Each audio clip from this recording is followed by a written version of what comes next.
Good afternoon, everyone. Welcome to the Appellate Division, First Department.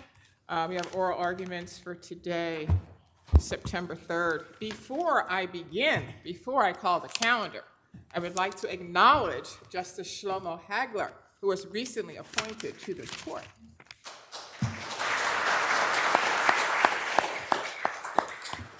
I was going to say save your applause for later, but that's okay. As many of you are aware, Justice Hagler was previously the presiding justice of the appellate term, First Department, having been appointed to that court in 2021. Justice Hagler began his judicial career in 1999 when he was appointed to the New York City Housing Court. In 2003, he was elected to the New York City Civil Court. And in 2008, Justice Hagler was designated an acting justice of the Supreme Court Civil Branch, New York County, and he was elected to the Supreme Court in 2012.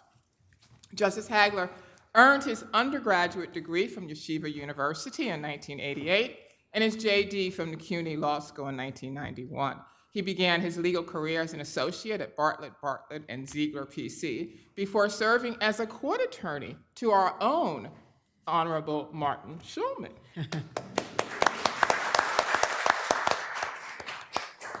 Justice Hagler recently received an award celebrating his 25 years on the bench from the New York County Lawyers Association. And in April 2025, he received the Benjamin N. Cardozo Award from the Jewish Lawyers Guild for excellence in the legal profession. He is also a member of the Board of Governors of the Jewish Lawyers Guild and the Gender Fairness Committee of the Supreme Court in New York County. Justice Hagler will be a wonderful addition to this bench. And it is so wonderful, really, seriously, to have you here. And so, again, we really welcome you to the Appellate Division, First Department. Thank you for that gracious introduction, and I love being here with all my colleagues.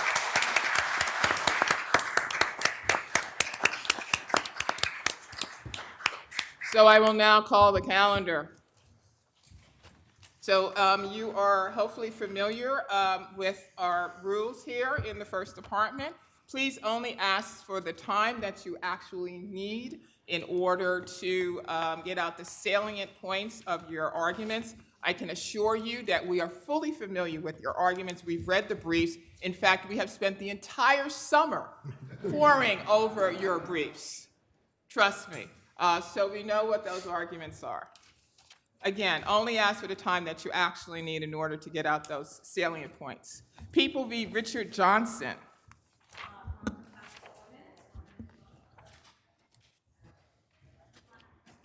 Did you request any rebuttal? 4 and 1 and 4. Maguire v. Roman Catholic Bishop.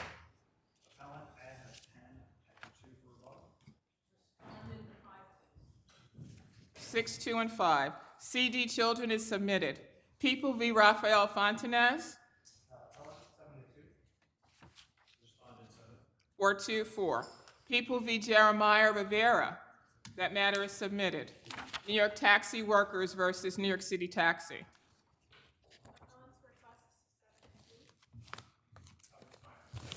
626. Glover v. Aster Court Owners. Appellate request 4 plus 1. 4 and 1 and 3. Allen v. Kirkin. People v. Michael Manuel. Yes, Your Honor. Appellant 5 and 2, please. Respondent request 5. 424. Gross v. Kirkle. Are you pronouncing it correctly? Yeah. Appellant 6 and 2. Respondent, Your Honor, request 525. Mitchell v. the City of New York. 5. Appellant request 6 and 2, please. Respondent request 6. 525. Matter of Portia. Matter is submitted. People v. Jelani Berkeley. I'm sorry, People v. Behind Gant first. That matter is submitted. People v. Jelani Berkeley. That matter is submitted. Okasio versus Achabar. Ellen, Your Honor, 4 and 2. Respondent 4. I didn't see you there. Oh, you were sitting, that's why. Yeah, sorry. I'm sorry. Respondent 4. 424, 250 each 63rd Realty versus New York City Division of Housing. 625, Viol versus Chelsea, West 26. Appellant requests 6 and 4 for rebuttal. 525.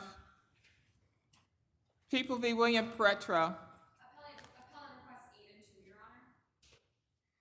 Respondent requests 8, please. 515. Excuse me, 5 and 2 and 5. Globe Storage versus Council Financial. Appellant requests 6 and 2. Respondent requests 4.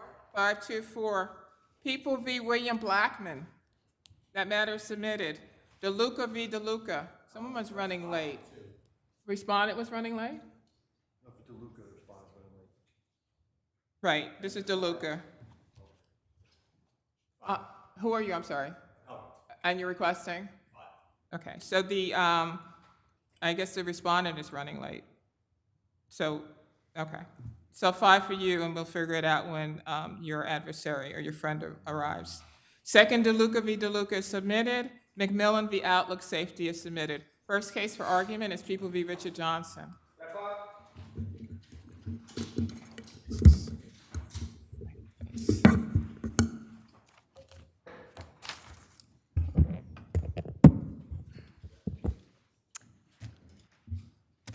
Good afternoon, Your Honors. My name is Desiree Sheridan for Appellant Richard Johnson.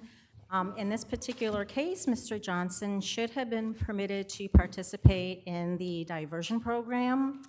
He was a perfectly situated candidate. So he was screened for the program, and the recommendation was that he not participate in the program, right? Well, Judge Mitchell didn't think he should participate, but the MDC evaluator actually said that, and I quote, said he can benefit from diversion, and the MDC evaluator even had a whole treatment program for him. So there was a hearing that Judge Mitchell presided over, is that correct? Correct. And during that hearing, there were various factors that were brought to light in terms of your client's prior participation in programs, his various actions, things that had occurred in the past. Apparently, he failed a program twice in the past. And based upon this, Judge Mitchell made a determination that he would not be sentenced to diversion, right? Correct, but I don't know that Judge Mitchell decided it based on those factors, because what Judge Mitchell said was that, he says that he had concern with whether he could, I guess, follow the rules and whether or not he could deal with the treatment process. But Judge Mitchell was looking at things from 5 years prior, from 2015. So let's back up for a second. So what is it that you are requesting? So, What remedy are you requesting here? So I think that the remedy, like as People versus Alston said, the remedy should be something that's consistent with a non-felony conclusion. So in this case, it would be to do what the diversion program would have accomplished, and that would have been to, dismiss the indictment. That's what I didn't understand, because your client pled guilty, and he pled guilty with the understanding that he was going to be sentenced to 1.5 to 3, right? Correct. And so at the point in time after the hearing, when he is informed that he's not going to receive diversion, does he move to withdraw the plea? Well, at that time, they made the arguments, both himself and Mr. Feynman, on the record, saying that they thought that he should be, put in the diversion program. So the answer is no, right? He did not move He to did withdraw not. the plea And at then that time. when the case proceeded to sentencing, at the time of sentencing, did he move to vacate the plea, to withdraw his plea? Well, he did file pro se motions, which I would submit did preserve that issue, and he also objected at the sentencing to being sentenced. So I would submit that between his protestations and also the motion papers Mr. Feynman submitted, that it did preserve the issue for review. But I think the real problem here is that Judge Mitchell was looking back at things that happened in 2014, and he was not the same person in 2019 he was in 2014. And I think the MDC evaluator made a very good case for why he should have been allowed to go into diversion this time around. But Judge Mitchell, while he didn't find anything regarding factor 4 of 216.05, he didn't say anything about whether diversion would actually help him with his substance abuse, and seemed to completely ignore the MTC's suggestion and evaluation that he can benefit from. So that's what I'm not understanding exactly what you are requesting. You're requesting that we vacate the plea? Yes, and reverse and dismiss the indictment. Well, why would we dismiss the indictment? If you're going to vacate the plea, wouldn't we send it back? No, I would dismiss the indictment because that's what Judge. I know that's what you would have, that's what you would do. But procedurally, why would that be the remedy? Would the remedy not be, if what you're saying is correct, if we accept your arguments, why would the remedy not be to vacate the plea and send it back? Well, because like Alston points out, the remedy should be trying to achieve what the diversion would have achieved in the first place. And Judge Scherzer told him, if you go through the diversion and are successful, I'm going to dismiss the indictment. Is that what she said? Because in looking in the record, I didn't see that that's what was stated. I thought that she stated you'd be screened for diversion and then a determination would be made. I didn't think that, I didn't see her specifically stating you will be screened for diversion. If you're accepted diversion, then I will sentence you to diversion. She said if you successfully complete diversion, then he would be able to come back and they would dismiss the indictment and they would get rid of the That's assuming you were sentenced to diversion. and he completed it. And correct. completed it. Correct, but he had no reason to believe. He was extremely, interested. He was very motivated. There are 4 pages of him talking about how motivated he is this time round at that This hearing. third time around, right? Correct, but he was Okay. also. You have time on rebuttal, thank you.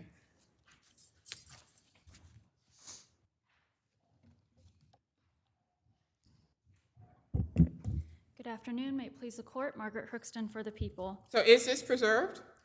Your Honors, we would submit it is not. He did submit various pro se motions throughout all of the proceedings, none of which would be considered meritorious to where the court had to take notice. He was represented by multiple defense counsel throughout the proceedings. In the 15 months, he was well aware that he had the ability to protest or to raise challenges about his current counsel and went through 3 different attorneys through the course of this.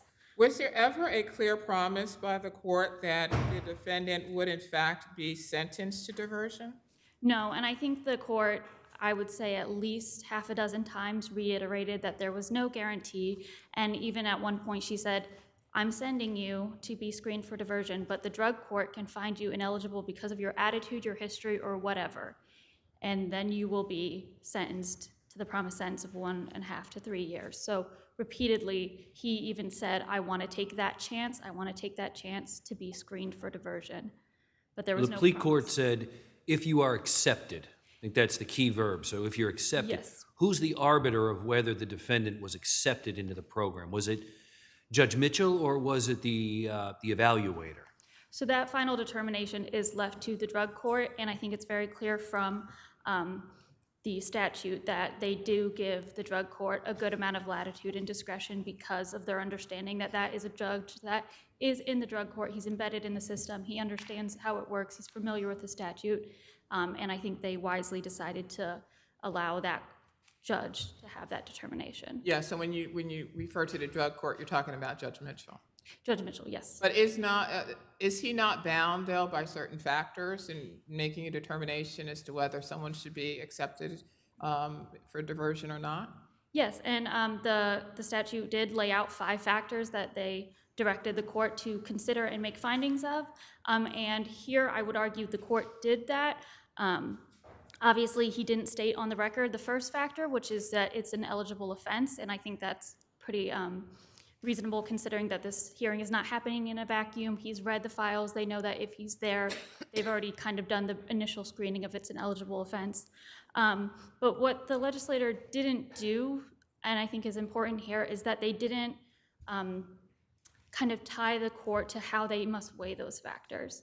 So they gave them a list of these factors. They said, you must consider these, you must make findings, but they didn't say if you have the majority, if you have 2 out of 3, or they didn't assign a value to those factors, and I think that shows that they expected the court to be able to be weighing those things, which I would argue Justice Mitchell did, and specifically referenced things that it's not a hyper-formalized proceeding because it is the Was the drug court under a duty with that word must in CPL 21605?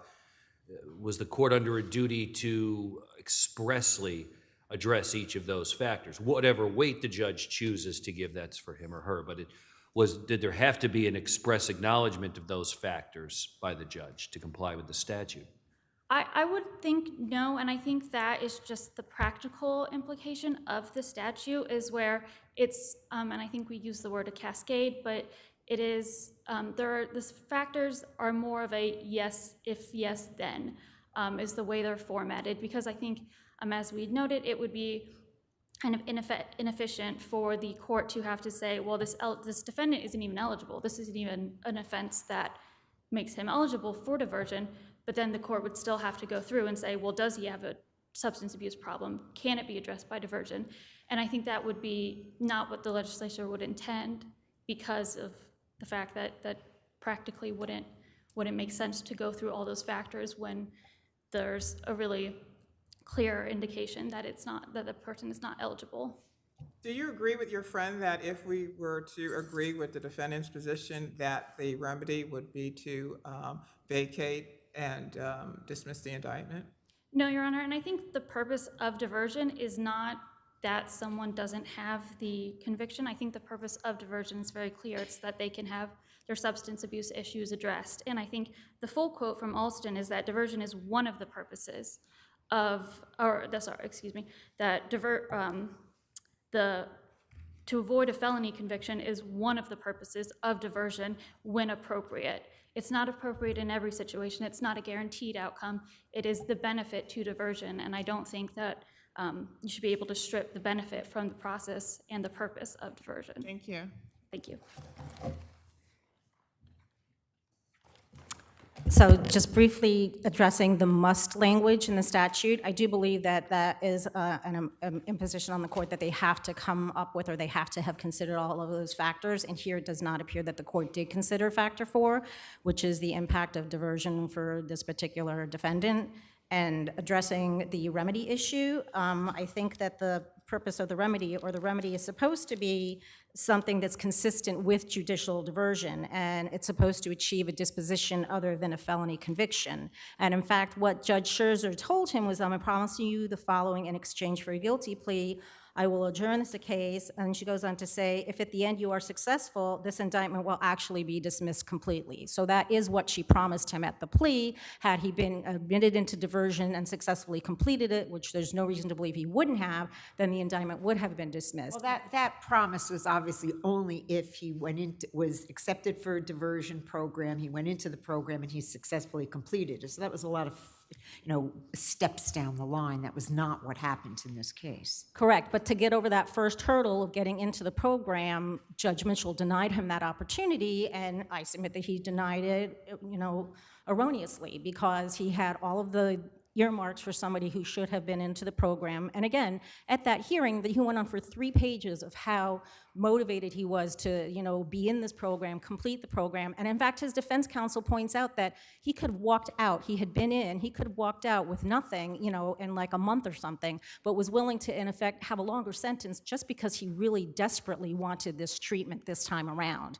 And I don't think that Judge Mitchell took that into consideration, and he seemed to be much more fixated on who he was and where he was in life 5 years prior in 2014. But that's not the individual that he was in front of the judge at this time.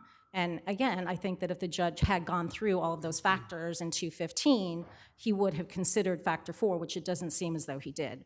And if there are no other questions, I will rest on my brief. Thank you. Thank you both. Maguire v. Roman Catholic Bishop of Springfield.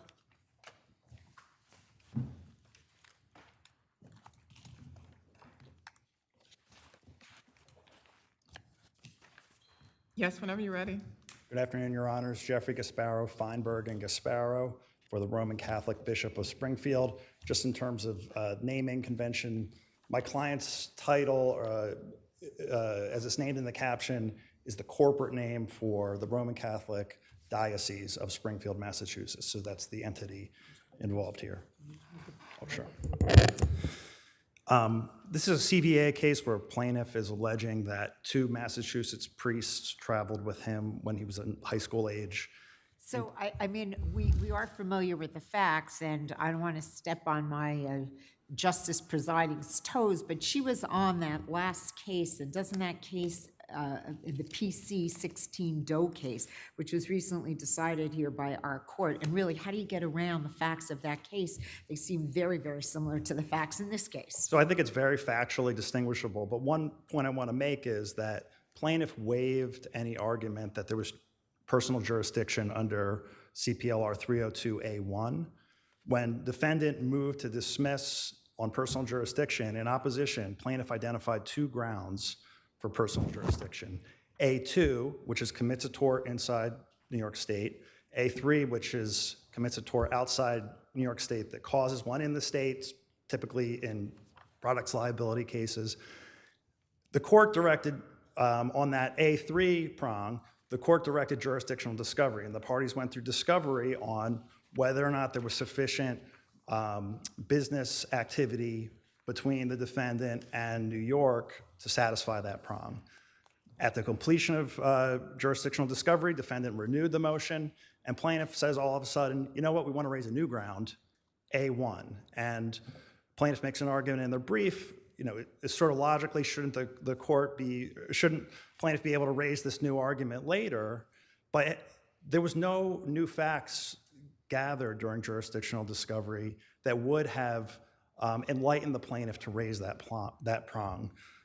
The support for plaintiff's A1 argument is completely the allegations of the complaint itself. So jurisdictional discovery on business activity between the 2 states or the defendant in New York didn't have anything to do with that. So my first argument is that it was waived. Secondly, If I could just ask you though, sir, what prejudice, if any, did your clients experience as a result of that belated assertion of A1? Well, if there was, the jurisdictional issue is supposed to be decided at the outset of the case. It's to conserve judicial resources, the parties' resources. We went through jurisdictional discovery. We produced a CFO for deposition. There was extensive document disclosure as well. So, and if you look at the Lamarca case from the Court of Appeals, there's a footnote number 2, basically stands for the same proposition. Plaintiff has the burden on the personal jurisdiction issue. And so the plaintiff has to identify what prongs they intend to rely on when a proper A8 motion is made. The first argument is that it's waived. Secondly, the PC-16 Doe, on the merits, it doesn't apply. The PC-16 Doe case, the plaintiff was part of a school choir that came into New York and did a performance at Carnegie Hall, and plaintiff alleged that the wrongful acts occurred during this performance.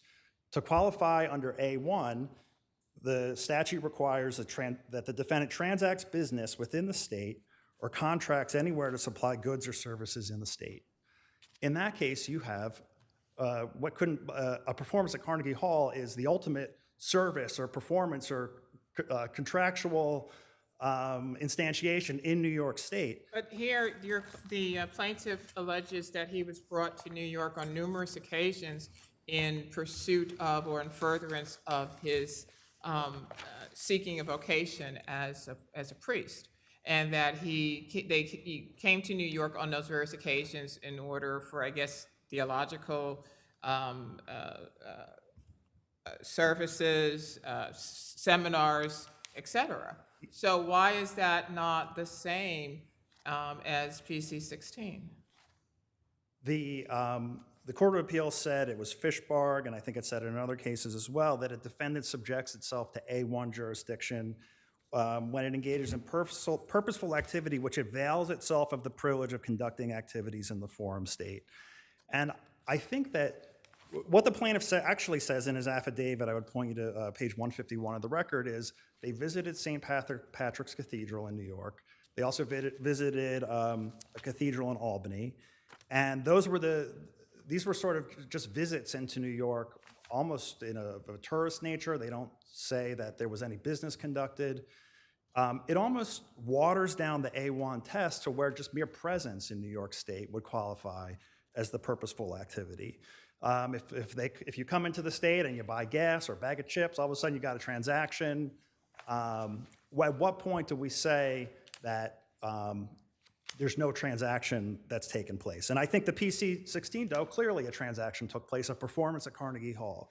Here, it's much less clear what at all actually happened in the state that would constitute transaction of business. Wasn't it a recruiting trip where the sexual assaults occurred in New York? It's both. It's interesting, they refer to it as a recruiting trip, but the plaintiff himself was from Massachusetts, so he was recruited theoretically in Massachusetts. He traveled with these two priests, according to the complaint, into New York, but it wasn't like they were coming into New York to recruit him. I see that I'm out of time. Does you have time on rebuttal? Okay, thank you. Thank you.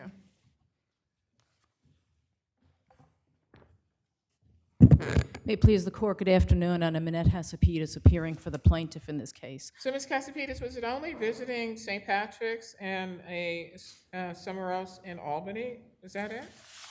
Those were two events that were identified. If you look at the complaint and plaintiff's affidavit at 150 to 151, the plaintiff explained that these were recruitment trips.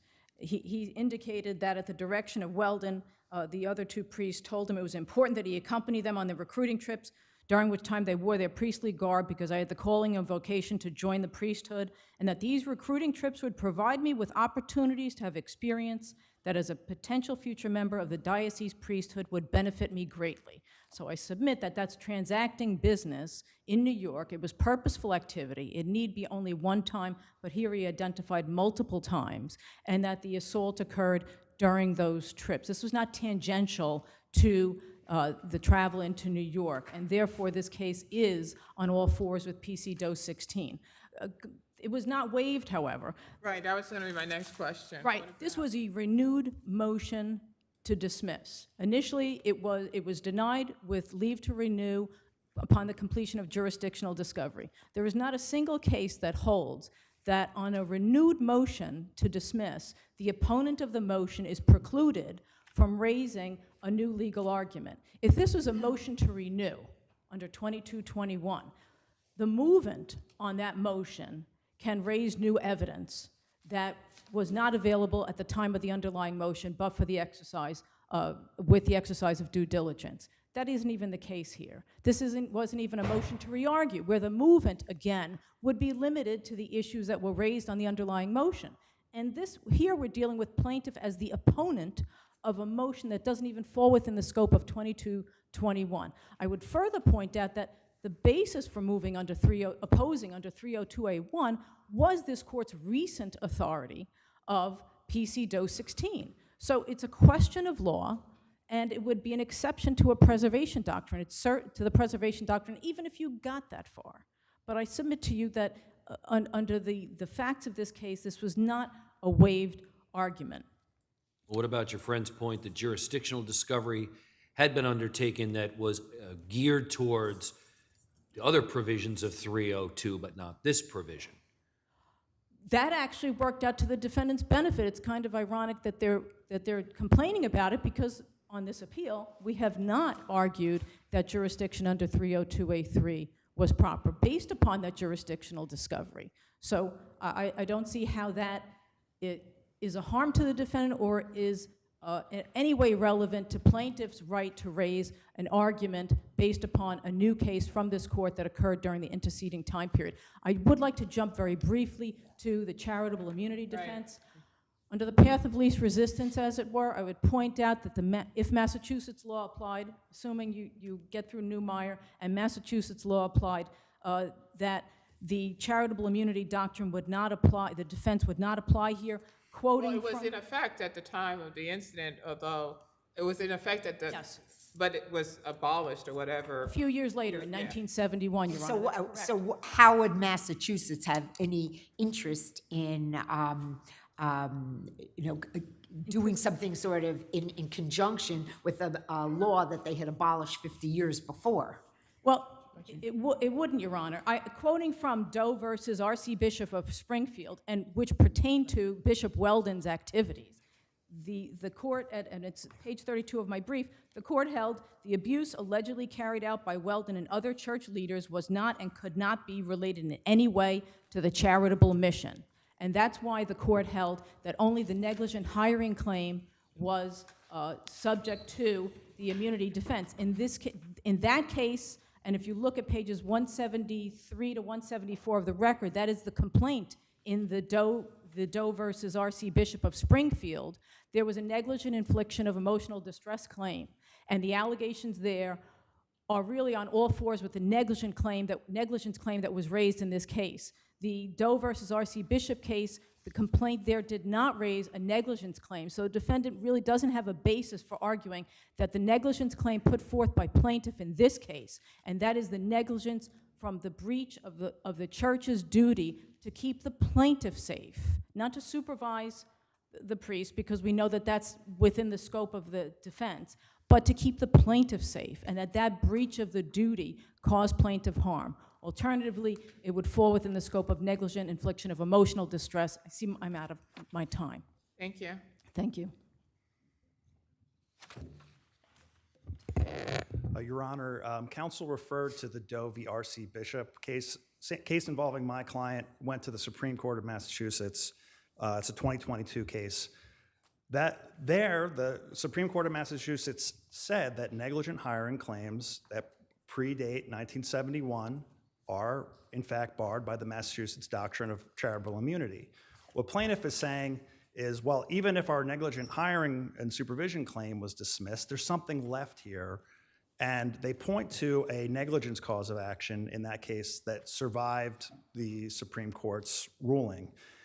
That case was different than this one because in that case, the former Bishop Weldon was a defendant, or his actions were under scrutiny specifically in that case as well.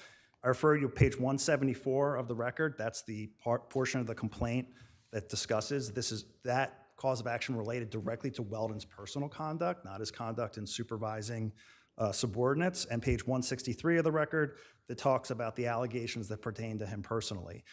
In this case, the only allegation is that the bishop negligently supervised agents that came into New York. His own personal conduct as the actual tortfeasor who inflicted harm personally is not at issue in this case. So under Doe v. R.C. Bishop, Supreme Court of Massachusetts, the doctrine of charitable immunity would completely preclude any claim of negligent hiring, supervision, et cetera, and that's what is at play in this case. How about the public policy exception? So the Supreme Court held that it agreed on the Neumeyer analysis that typically Massachusetts law would apply because you have two Massachusetts, a plaintiff and a defendant from Massachusetts.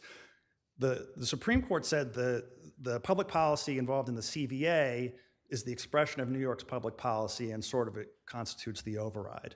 But Schultz v. Boy Scouts from the Court of Appeals that says that public policy analysis isn't like an amorphous analysis where we look to ascertain generally what's the policy of New York. You look at the aggregate of contacts the defendant has with New York State. You have to admit that the CVA, the statute relating to CVA cases was enacted after Schultz was decided.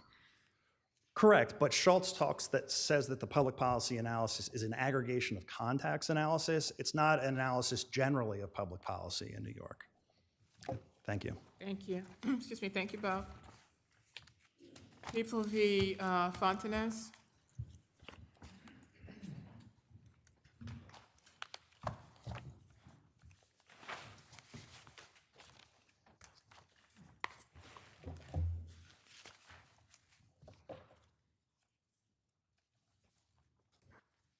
Yes, you may proceed. May it please the court. Frank Schall for Raphael Fontinez. Jamming the cash slot of a MetroCard machine doesn't substantially impair the ability of subway passengers to get to where they want to go. Why not? So he's selling swipes, right? That's correct. Okay, so is he standing next to the token, the turnstile? Presumably, but that's not at all clear from the record. But I do think Your Honor's point that he's trying to sell swipes, right? So this is clearly, that would be clearly larcenous conduct.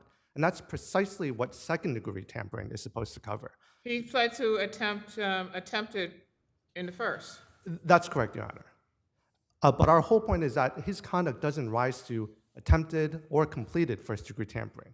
Rather, it's at the core of second-degree tampering, because second-degree tampering, unlike first-degree tampering, contains an affirmative defense that excludes conduct that wasn't done for a larcenous purpose. So here we have It wasn't a larcenous purpose. What was his purpose in selling swipes? I'm sorry if that wasn't clear, Your Honor. This is a larcenous purpose, but I'm saying that that puts it at the core of second-degree tampering, not first-degree tampering. And the reason why it doesn't substantially impact passengers' ability to get to where they want to go is because would-be passengers can simply buy a MetroCard with a credit card, with coins, or with cash from another machine. And if you look at the classic cases of first-degree tampering, you have defendants raising a drawbridge to halt the flow of vehicle traffic across the bridge. Or you have a defendant pulling a railroad switch to divert trains from their intended So destination. criminal tampering in the first degree is with intent to cause substantial interruption or impairment of a service rendered to the public and having no right to do so, no reasonable ground to do, or to believe he has such right, he damages or tampers with, et cetera. Why, if you are going onto the subway and someone is selling swipes, why is that not to some extent impeding your ability to get on the subway?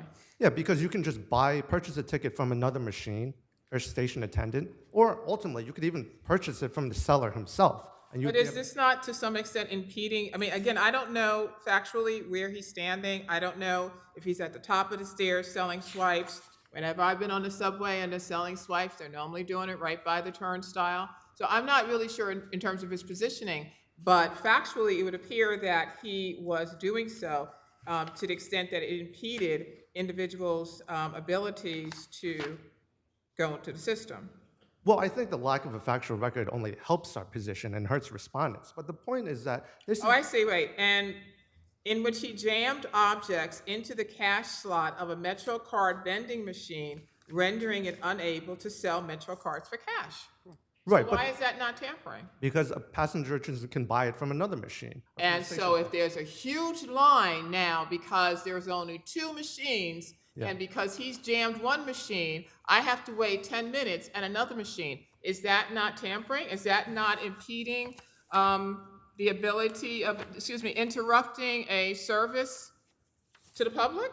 That, if you have a 20-minute line, that might plausibly be characterized as a substantial impairment. If you have a 2-minute line, plausibly, because the other thing is that the statute does not in any way define what substantial interruption or impairment of a service is. Right, and that's why I think we look to the legislative history and the key cases in the past. And those court cases involve, again, raising a drawbridge. That completely blocks the flow of vehicle traffic. Or you I don't know again. I understand what you're saying, but I still, under the statute, it would appear that by jamming objects into the cash slot of a MetroCard vending machine, rendering it unusable for cash, again, that seems to be a substantial interruption. You're assuming folks have a credit card, right? Suppose that's the only, now we can't use it for cash, right? You have to have a credit card. Right. So if I may Yeah. respond to that. Yeah, just 2 very quick points. There are multiple cases involving the exact same facts where it was charged with second degree, not first degree tampering. This is People against Grant and People against Walters, which we cite on page 12 of our opening brief. The second point that I'll just quickly say is that under this interpretation, intentionally clogging a public toilet would also be a felony because that toilet provides waste disposal services to the public. I don't think the legislature, in creating a 2-tiered scheme of misdemeanors and felonies, intended. Counsel, that would be ancillary. We're talking about avoiding the prospect of people going to the cash machine and getting a MetroCard. It's direct transport service. Going to the bathroom is a different story. Well, I don't see a principled way to distinguish the bathroom from the MetroCard machine. They're both. If you're trying to get to work on the train, well, if you're. You have time on rebuttal. Good afternoon, Your Honors. Michael Tarbutton for the People. Your Honors, to begin with, the defendant's claim here is waived by his appeal waiver and forfeited by his Well, that's the other issue. Yes, I guess that's the threshold issue in terms of his waiver and whether or not that waiver then forecloses any issues as to the sufficiency of the grand jury. Or actually, Your Honors, not the sufficiency, but in this case, to the instruction of the grand jury. Right. And in this case, it certainly does. It certainly, the guilty plea certainly does forfeit that, and of course, the waiver would follow that as well. The defendant argues in his brief that, that forfeiture only applies on a case-by-case doctrine, but that's not what this court's cases say. This court has repeatedly held that the defendant, by pleading guilty, forfeits his right to challenge the prosecutor's legal instructions of the grand jury. In fact, there's one case we cite in our brief, People v. Garcia, where this is particularly clear.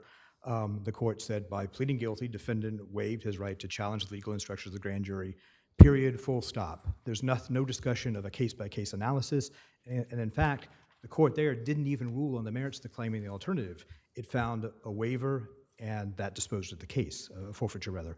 So, well, the defendant also claims that his allocution, during his allocution, he made a statement that the trains continued on to move without me stopping. right. Which the claim is that negated an element of the crime. Right, his Lopez claim. Lopez doesn't apply, and again, this court's addressed this already in People v. Baez. There, the court held that Lopez doesn't apply when the defendant, just like in this case, admits the exact conduct with which he's charged. He admits the facts he's charged.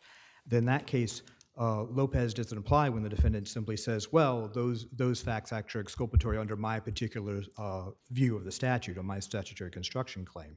The court said that when you raise the statutory construction claim, you actually forfeit it by the guilty plea itself. You can't revive the claim. That's what the court said. You can't revive it simply by invoking Lopez.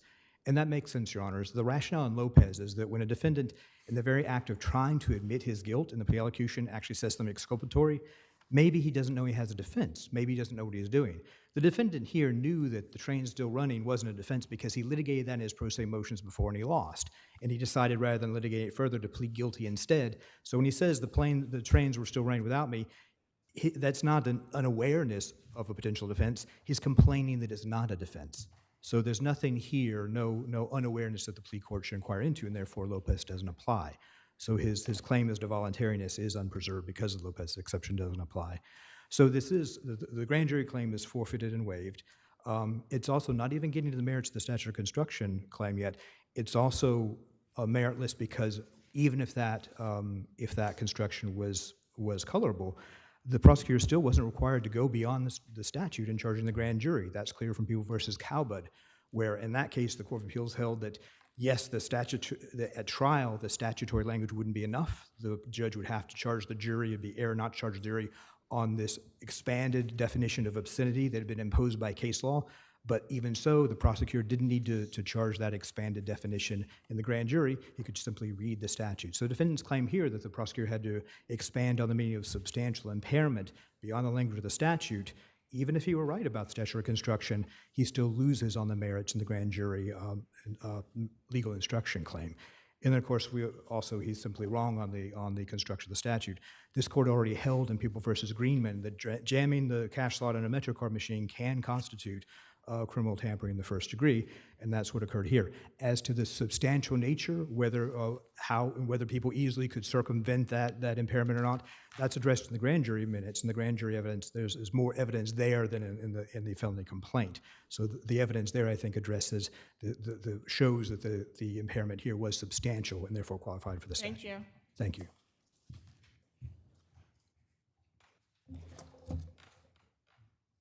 Your Honor, my adversary's colleagues and people against Grant, they charged Mr. Grant, who jammed every turnstile in the subway station, with second degree, not first degree tampering.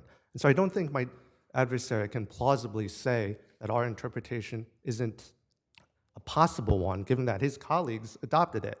And again, I would also point to prosecutors from Brooklyn County and Bronx County who charged, again, defendants who jammed the MetroCard vending machine with second degree, not first degree tampering. But again, why does the plea not foreclose any review of the grand jury?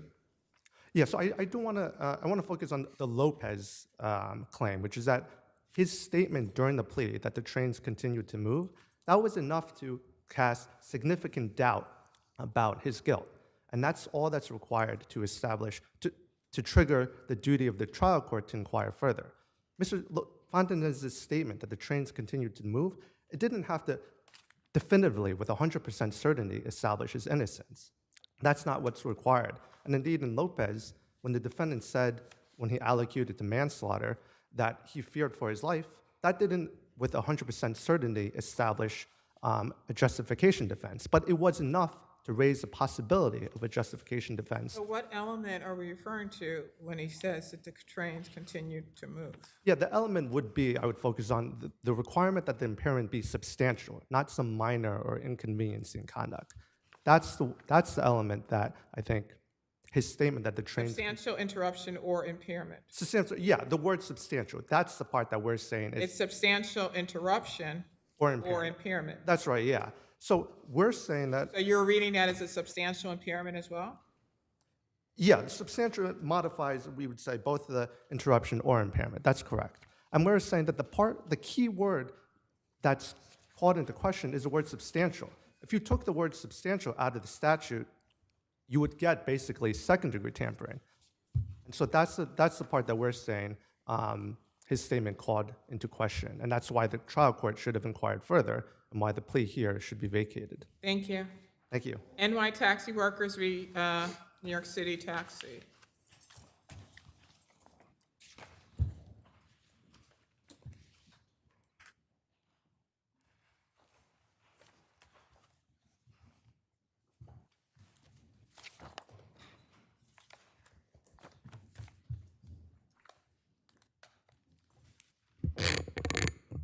Yes, you may proceed. Good afternoon, Your Honors. May it please the Court, Allison Langley for all appellants. Appellants have standing to challenge the Taxi and Limousine Commission's Street Hail Livery, or SHL, pilot program. The Supreme Court erred when it found that the harm that appellants will suffer was speculative, and it made several significant and fatal mistakes to reach this erroneous decision. To review a few here, first, the Supreme Court ignored controlling case law holding that future harm may support a finding of standing. Second, the Supreme Court ignored the well-established fact that an increase in for-hire vehicles, or FHVs, on the roads leads to declining driver income.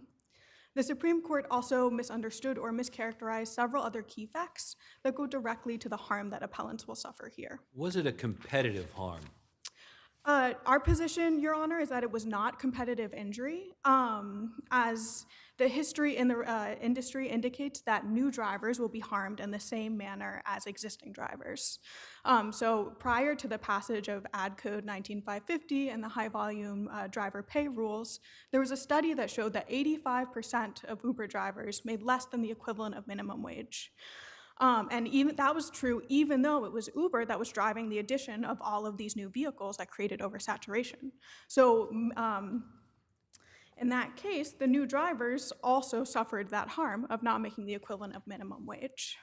There was some argument that I read that said that there was a standing issue because none of the individual petitioners alleged that they submitted an application for inclusion in this pilot program. So what would be your answer to that as to the standing? Absolutely, Your Honor. Thank you. Our position is that that is irrelevant. It's been very well established that petitioners can have standing to challenge administrative actions they are not subject to. So that was true in Realy, and it also has been found to be true specifically for TLC pilot programs. So matter of Samuelson, for example, specifically was regarding a TLC pilot program about bus routes, and bus operators were found to have standing even though they did not apply to the pilot program itself. So in addition to the Supreme Court ignoring the well-established fact that an increase of for-hire vehicles decreases driver income, and misunderstanding other relevant facts, the Supreme Court also mischaracterizes this harm, as Your Honor mentioned, as competitive injury. However, even assuming arguendo that the harm is competitive injury, the Supreme Court fails to apply controlling case law, which creates an exemption for situations where injured competitors are seeking to enforce a statute which has an overriding legislative purpose of preventing destructive competition, as it does here. So to begin with, it's well established that future harm may be the basis of standing. This was recently reaffirmed by the Court of Appeals in matter of Stevens, where they found that the, quote, unique risk, end quote, of harm was sufficient to confer standing. This isn't a new or novel proposition, and the case law makes plain that petitioners in general do not need to wait for the realization of the harm that's contemplated by the regulations. The Supreme Court also said that the harm was minimal, or de minimis, right? Like 2.34%, right? So first, The increase would be approximately 2.34%. so Just de minimis in terms of drivers on the road. So first, we would contest that calculation. That's based on the total number of licensed for-hire vehicles. We believe it's more proper to look at active vehicles when you're looking at how trips are distributed, because there are vehicles that are in storage and not making trips. That number is 3.4%, and importantly, because drivers bear their own expenses, if you're looking at a 3.4% reduction in gross income, that leads to a 6% reduction in net income. That's really significant. These are low-wage workers. That amount of money can mean the difference between making rent or not in a specific month. Is there a de minimis standard? So I am not aware of any case law. I never heard that. Yeah, that creates a de minimis standard for standing, and there's no. As long as there's some harm, then there would be standing. We agree, Your Honor, and we would also note that in addition to the case law about standing, in the case law regarding Ad Code 19550 and the attendant regulations, there's also no basis for imposing any sort of minimum threshold of number of vehicles that has to be passed before harm happens. So on both prongs there, there's just simply no support for a de minimis standard here. I guess the answer is if it's harm within the meaning of the injury in fact prong, then it's harm. Correct. Right? You just, de minimis isn't in the equation. It's just whatever the test is articulated in Novello and now Stevens. That's the test for satisfying element one of standing. Absolutely. And even if this court disagrees and finds, that there is such a de minimis standard, which, in agreeing with Your Honor that we don't think there is, we think that appellants here have satisfied that standard. A 6% loss of income is really significant, especially for these low-wage workers. Why wouldn't the 2.3% be significant? The 2.34% is also significant, but I don't think it's an accurate measure of the harm that the appellants would I'm suffer. giving the benefit of the doubt. Yes, thank you. We appreciate that, Your Honor. What can you point to support your argument that an overriding, not the, but an overriding purpose in the City Council in passing Local Law 147 was to prevent destructive competition? Absolutely. So first, I think the text of Ad Code 19550 and 35 RCNY 59A06 are clear that driver income must be considered when looking at the regulation or further issuance of for-hire vehicle licenses. In addition, the legislative history is abundantly clear that Local Law 147, which led to Ad Code 19550, was passed because of the destructive competition that was happening in the industry as a result of oversaturation. It was not only dragging drivers into poverty, but it also led 9 drivers to die by suicide. That is mentioned multiple times, both in the for-hire vehicle, the City Council's for-hire vehicle committee transcript, in the reports they issued, as well as in the stated meetings in which Local Law 147 was passed. Thank you. Thank you.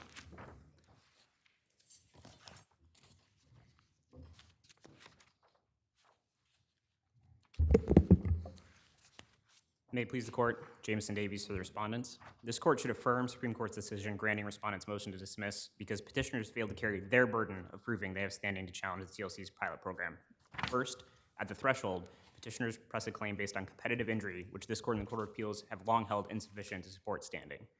What about your friend's argument that it wasn't simply it wasn't a competitive injury and that it didn't just affect the petitioners, it also affected all those who were coming in under the pilot program that were going to be, in their eyes, negatively impacted by the continued oversaturation of the for-hire vehicle market? Right. So I think that is just really restating what market competition is. When more entrants come into the market, they compete with the entrants who are already in the market. That's just what market competition is. That's the same in every market. If there are more market entrants coming in, the prices in a completely competitive market would go down. So they're just saying, because these new entrants would also face lower wages, that doesn't take it out of the competitive injury zone.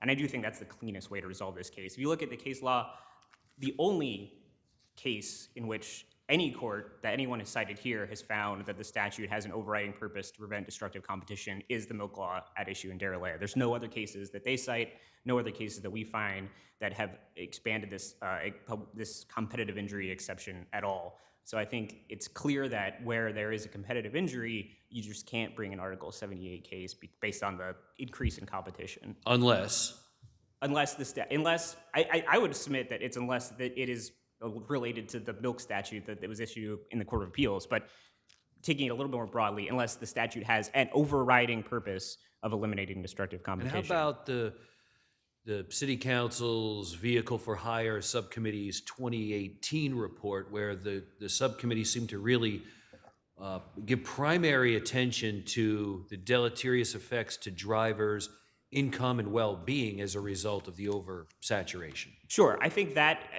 there's no question that driver pay was a consideration. That report is on page 270 of the record, but I don't think that report and the resultant statute show that that was the overriding position. In that report, they say that they intended a balanced consideration of all factors, including ones that would increase competition by allowing the FHV industry to grow. If there was an overriding concern with only increasing wages, you wouldn't have that wanting a balanced growth in the FHV market, because obviously if there's more FHV vehicles, as petitioners claim, there's a possibility that pay could go down. And I think if you look to the statute itself, driver income is one of 9 factors it lists, including things like increased transportation in the outer boroughs, which is what this pilot program was intended to address, increased adoption of hybrid and electric vehicles, and numerous other factors. So it's one of 9 factors set out in the statute, and even the council reports that us and petitioners cite say that there is a need for a balance, not just that driver pay was the overriding consideration.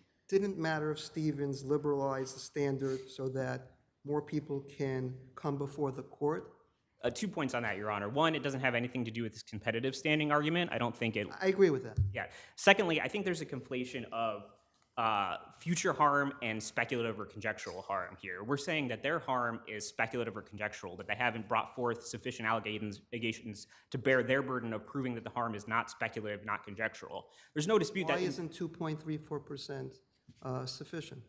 That's assuming the conclusion that their incomes will in fact be reduced by 2.34%, and it's assuming that every single permit that is possible to be issued. But isn't that something that we would determine later on? We're standing right now. We're talking about standing. Do they have? It seems from looking at their documents and from her argument at least, that there is more than just competitive injury, that there's actual injury, which is what she has to prove to show standing. So if they've showed all of this, even if it's partially speculative, even if they can't put an exact amount on it, even if it's future, I mean, doesn't that at least give them standing to bring the claims later on? Maybe they won't be able to prove it, but that's not standing, that's later on. 2 points to that, Your Honor. I think competitive injury is probably actual injury, but that's specifically excluded from what you're allowed to bring a claim in an Article 78. So even if you have some actual injury, if it is a competitive injury, you're outside of the scope of that and you can't bring that claim. And that's what all the competitive injury cases say. But secondly, I think it's important to bear in mind that petitioners bear the burden of proving standing, and their own allegations are pure speculation over what the increase will be, what the decrease in revenue will be. They ignore the fact that... They do substantiate to some extent the 2.34%. I'm sorry? They do substantiate the 2.34%.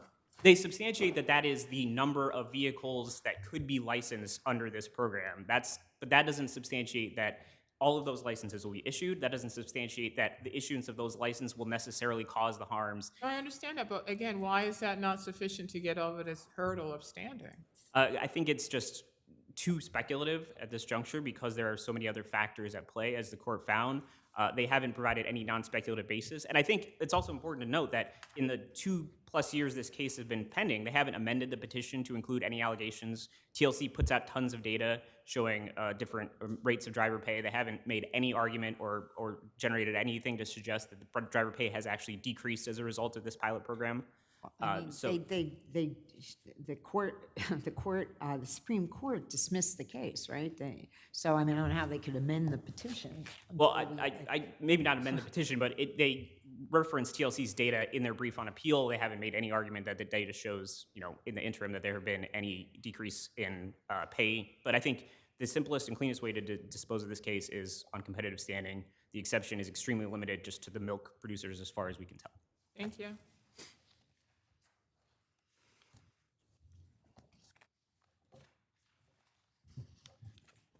So first, I would say that in addition to the points made earlier about competitive injury, the notion that we're just restating the definition of competitive injury here ignores industry dynamics. There are companies competing for market share, like respondents described. Those are not appellants. Those companies are Uber and Lyft. They're the companies that would dispatch these prearranged trips to the pilot vehicles. Second, Realy plainly applies. I don't know where respondents are deriving the idea that it has to be related to the milk statute specifically. The language in Realy is clear, it's controlling. It says that in a statute, not the milk statute, but a statute where there's an overriding legislative purpose of preventing destructive competition, that allows injured competitors to have standing. Well, how about your friend's point that in the text of the local law, there are, 9 factors that are to be considered, one of which is plainly driver income and well-being, but then there are 8 other factors, some of which may be tangentially related to driver income and well-being, but they are other factors. And so does that cut against your argument that driver income and well-being was the overarching purpose of this local law?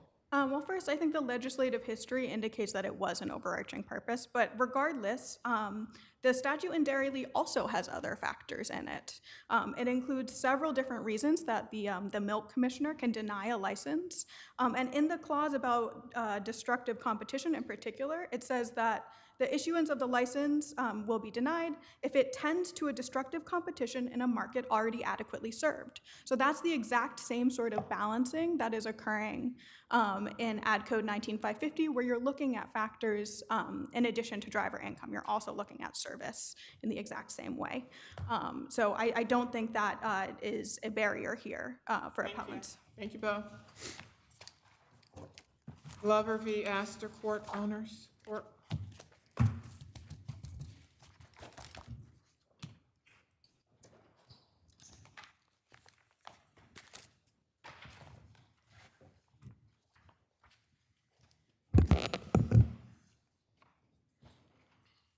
Yes.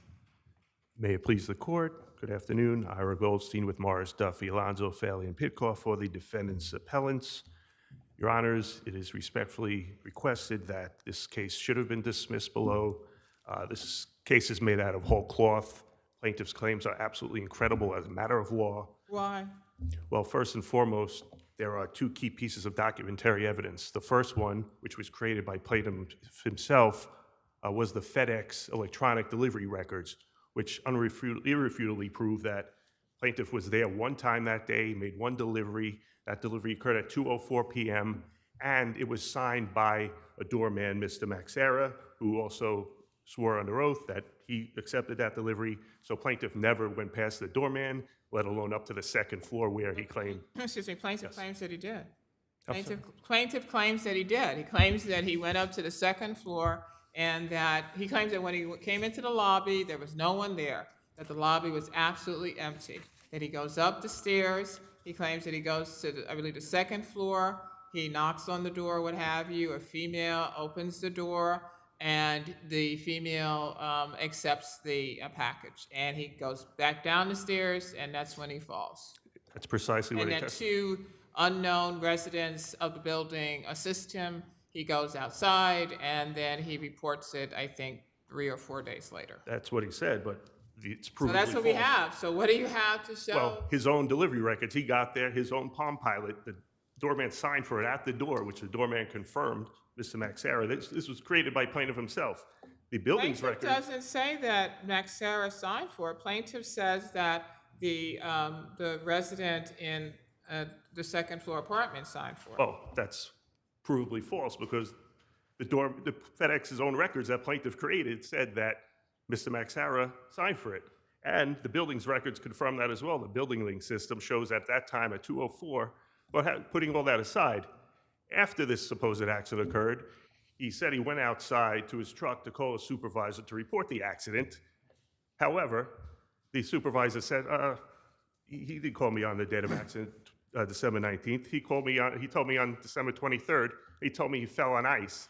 And the supervisor, Mr. Rivera, noted the address, 205 West 89th, which she testified would be noted regardless of if it happened inside or outside. So unless there was some climactic miracle inside that building, he didn't slip on ice inside that How do we building. define incredible as a matter of law? What's the standard to ascertain whether something is incredible as a matter of law? Well, this court held in Carthen that instances where credibility, there are instances where credibility are properly determined as a matter of law, and as the Court of Appeals affirmed the Cruz case, credibility generally for a jury shouldn't be carried to extremes. And in this case, plaintiff's own records prove he never went into the building. Aside from that, there were strict COVID restrictions. Well, are we The buildings were assuming locked. then that that is necessarily, whatever records were generated must reflect every transaction that occurred with parcel delivery? Yeah. Because And one delivery was made. Plaintiff admitted he was there. One delivery was made to that particular building. There's other buildings in this complex where separate doormans, other buildings, several other deliveries were made, but that had nothing to do with this building. Again, plaintiff admitted he made one delivery that was signed with a doorman. Case closed. So would you agree with me that summary judgment is the procedural equivalent of trial? It is. Okay. And so if we take these same facts and we go to trial and this evidence comes in, does the judge say as a matter of law, I'm dismissing your complaint, or does it go to the jury?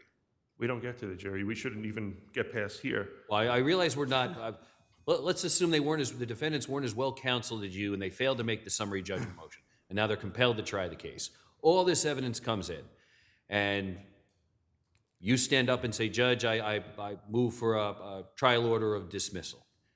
Is the judge going to send that to the jury, or is the judge going to make that determination that the plaintiff's testimony was incredible as a matter of law? Well, if the judge takes the testimony into account, most notably plaintiff's own evidence, his electronic delivery, handed to the doorman, signed it, and left, then he should dismiss it as a matter of law. I don't think that was the answer he was looking for. Justice Gesmore, did you have a question?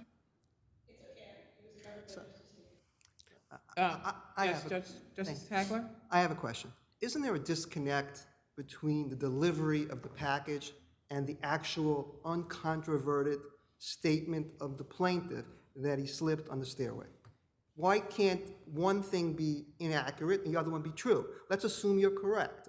Let's assume, for argument's sake, that the package was not delivered to the second floor, it was delivered to the 8th floor, but he then went down on the second floor and he tripped. So why can't we have one portion of the testimony, which you think is incredible, and I agree with my colleagues that that's probably for the trier of fact, where is the controverting evidence that he didn't slip on the steps? Because he never got past the doorman. This was during COVID. But that's controverted too. We only have one person that has testified as to the happening of the accident. That's the plaintiff.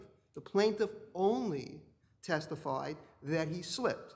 And there's no one, including the doorman, including the managing agent, no other witnesses to this accident. So why, as my colleague mentioned, should we take this out of the hands of the trier of fact, the jury herein? Because it's a presumption that this doorman signed for the package, and when common sense dictates when someone signs for the package, delivery man doesn't go into the building. So tell me, why is the delivery of the package so connected to the happening of the accident? Why can't we split them up and say that he was inaccurate as to where the package was delivered, and accept as true the second part of the equation, which would be the slipping in the stairway? Because those two factors are irreconcilable. Because if, in fact, the doorman signed for the package, there would be no reason for the plaintiff to enter the building and go up to the second floor. Absolutely. That doesn't take into account the photograph of the building, the interior. Where plaintiff said, oh, I went up one continuous set of stairs, when that is completely false. The picture in the record shows it goes up, there's a landing, and moves. So why do we accept the doorman's testimony over the plaintiff? Because the The plaintiff, doorman can be mistaken too, right? it was evidence created by plaintiff himself. No, it's not the plaintiff's, it's FedEx's evidence. Oh, it was his, he presented that to the doorman to sign. the I electronic understand device. that, but it's You have FedEx. time on, I'm sorry, you have time on rebuttal. Okay, I'm sorry. Thank you. Good afternoon, Tim Norton for plaintiff. Your honors have basically made a lot of the points that I Well, I don't know, because again, what do we have? Is there anything from FedEx showing or stating that someone in that apartment signed for it as opposed to Mr. Maxhara? So that was one of the things that I did want to raise. Counsel's been describing FedEx records. We don't have FedEx actual records. We have one submission from FedEx, which was never really clarified as to what that was even specifically referencing. The FedEx witness that testified was Ivan Rivera, who was the operations manager for plaintiff. And when plaintiff uses, it was described by plaintiff as Palm Pilot. It's not Right. a Palm Pilot, but it's a device that scans back to FedEx. That information is called a gap report. That gap report is erased after 13 days. So we've never seen the gap report from FedEx, which would show specifically what deliveries were made to that apartment. Right, but plaintiff also testified that when he went to that apartment, that a female of a certain age, I forget how old she was allegedly, that female signed for it. So when you sign for a package for FedEx, isn't there a record of that? Yes, that would be on, the gap report would be That would all transferred. be in the Right, gap report. and so That is, I'm sorry, Your Honor, I didn't mean no, to. I'm saying that is destroyed after how long a period of time? So it's saved for 13 days. 13 days? Yes, it's an unusual number. The 13 makes, I mean, This is FedEx's policies, I'm not sure, but Mr. Rivera stated that he does review the gap records. That's one of his main things that he does. And when he received notice within the few days of the accident, he didn't notice any irregularities with the but gap. I thought he said that what he saw in that report was the plaintiff's ID, right? His ID number or whatever. That's But I don't recall him saying that he actually saw a signature or an acknowledgement by the tenant that they had received the package. That's correct, Your Honor. Sir, am I correct for your, oh, I'm sorry, do you have more to finish your answer? That was Okay. it. Am I correct that the one way that your client would ultimately prevail is if a fact finder found that the accident occurred in the way that he represented, and that neither the building link nor the FedEx system captured the particular delivery to which he's referring? That's correct. That's been our position all along, is if plaintiff's testimony is that he went to the second floor and there was no one at the front desk, then none of this would be captured on the building link records, which have been cited as, the subjective evidence that the accident couldn't have happened. Even though the building link records indicate that a package was delivered from FedEx to the building at that time? Well, I think, again, we're getting into the details again. I think that raises additional issues. In fact, there were 4 packages delivered to the complex, and only 1 was discussed by defendants and in My the understanding, particular this affidavits. complex has different buildings, right? This is, I think this was 204, I forget the building number. It's 205. 205, but it's a courtyard. That's correct, but it was never established in the record whether those other deliveries were to specific other addresses either, because when the testimony was taken of the superintendent. I thought the affidavit of Max Hara or O'Connor specifically stated 205. I know I read 205 in one of the. That's the address. Yeah, but when Kieran O'Connor was asked, the superintendent, what packages were delivered to the building, maybe this questioning wasn't specific enough, he states additional deliveries as well. So I think the bottom line here is, regardless of the specific documentation that defendants have provided, you'd have to dismiss plaintiff's version of the accident, which is impermissible at this stage of the case. Thank you. Thank you. Sorry. And aside from plaintiff's version of the accident, I mean, he told his supervisor he slipped on ice. He testified under oath he slipped on mud.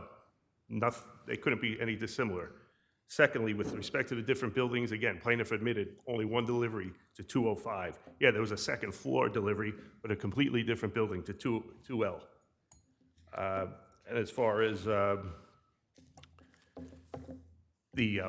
this ghost tenant, they never produced. If they work for FedEx, they would have the records of who this person is. 13 days. I'm sorry? The records are expunged or deleted after 13 days.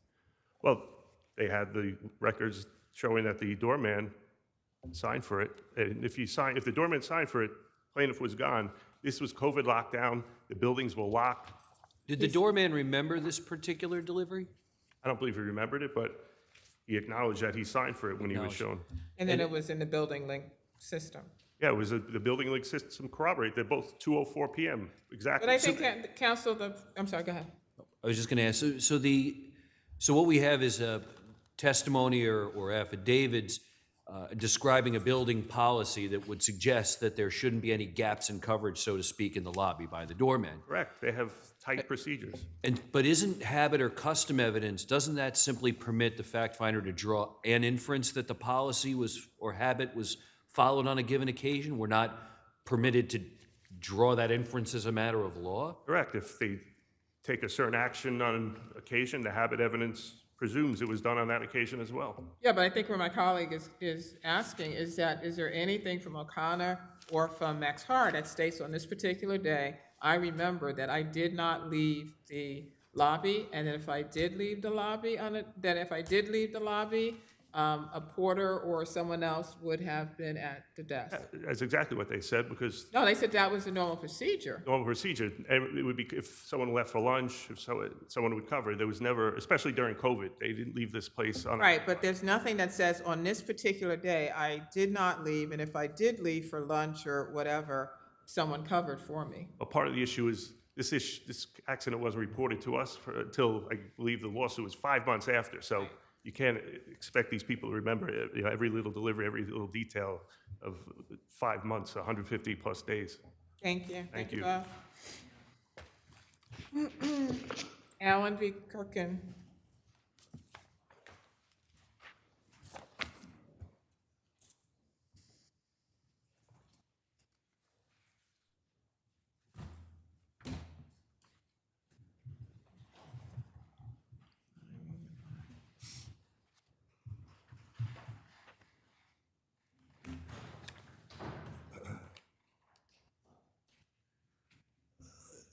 Your Honors, my name is Morton Alpert. I appear for the appellant. I think this is an interesting case in the sense that the New York State Constitution is being dragged into this case to help decide what would have been an ordinary motion to amend a pleading. Now, we'll take one step at a time.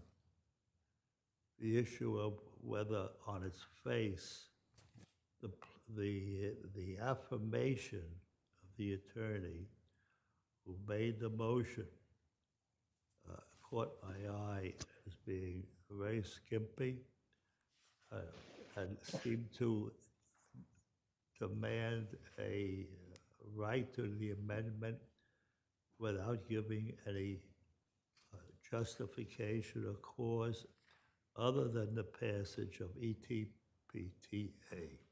So there's a 15-month delay in,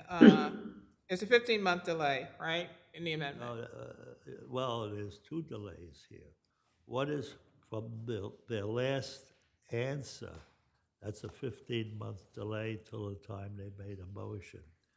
However, they sat, now this is a hospital. They sat silent when the governor, 43 months previously, and EDTPA came out, and they did nothing. So how were you prejudiced? How were you prejudiced at all by this delay, regardless of whether it was 15 months or whether it was 18 or 19 months? Well, I'd like to read part of the decision of the Appellate Division, First Department, affirmed by the Court of Appeals, just a few lines. And this is in the case of Thomas Cribbins Contracting Company versus City of New York, which is cited in my brief. Quote, while the city's inordinate delay in asserting this defense lacks any justification, excuse, plaintiff does not contend on appeal that this delay resulted in substantial prejudice, okay? But then the court says, thus, whether or not leave to amend should be granted turns solely, and I emphasize solely, on the question of merits of the proposed defense. Now, in my brief, when I indicated that the affirmation of the attorney did not discuss any merits at all. But we've also said that in the absence of prejudice, delay alone is insufficient to defeat an amendment. So again, my question is, what was the prejudice? Well, there's no, the actual prejudice is not known at this time. But you're still there was still discovery. You're still in the midst of discovery, right? Yes, we're still in discovery. So again, I'm not understanding. One of their excuse was that we're in discovery, we haven't had depositions, and therefore that caused the delay. Well, that's nonsense, because when they get the complaint says this is a medical malpractice action for wrongful death. What more do they need to know that their motion should be made as soon as possible? Right, but I mean, but then the question becomes whether or not they have to show a reasonable excuse. And so there are any cases that state, again, that given the lack of prejudice, or whether there's a lack of prejudice, somehow goes to the reasonable excuse and whether a reasonable excuse has to be shown? Yes. Unfortunately, there was a case that I missed for my record, and I discussed this with my adversary yesterday about it, and I would ask the court to consider it. It's called Guzman, Guzman, versus Mike's Pipe Yard at 35 AD 3rd, 266, First Department case. Justice Gesmer, you had a question? You asked the question that was on my mind. Go ahead. One? Go ahead. I didn't hear the question. No, there is no question. You can continue. So, in any event, Didn't plaintiff also cross-move to add a cause of action for gross negligence, which is not part of this case? it's not part of it. But didn't you also move she within that made a period of time? Motion, when the motion was made by the defense to amend their answer, at that point. When did you cross-move to add the gross negligence cause of action? At the same time that we received the motion from the defendant to amend the defense. Why do you say there's prejudice if you yourself cross-moved to add a cause of action for gross negligence at the same time that defendant moved? Let me finish. I didn't have to do that until we got the motion from the defense. Now, So you have time on rebuttal.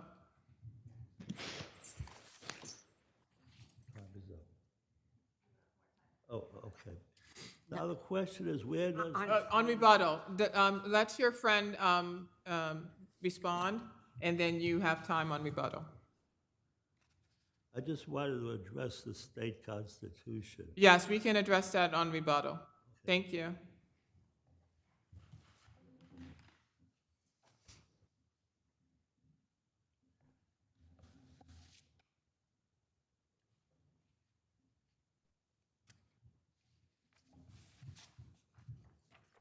Good afternoon, Your Honors. I'm Judy Shaughnessy with Wilson Alster for the respondents. Were you required to state a reason for your, a reasonable excuse for your delay?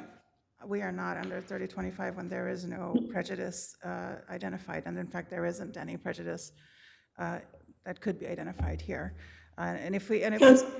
Counsel, the case cited by your adversary says that absent prejudice or surprise, leave should not be granted upon mere request without appropriate substantiation. How did you provide that here?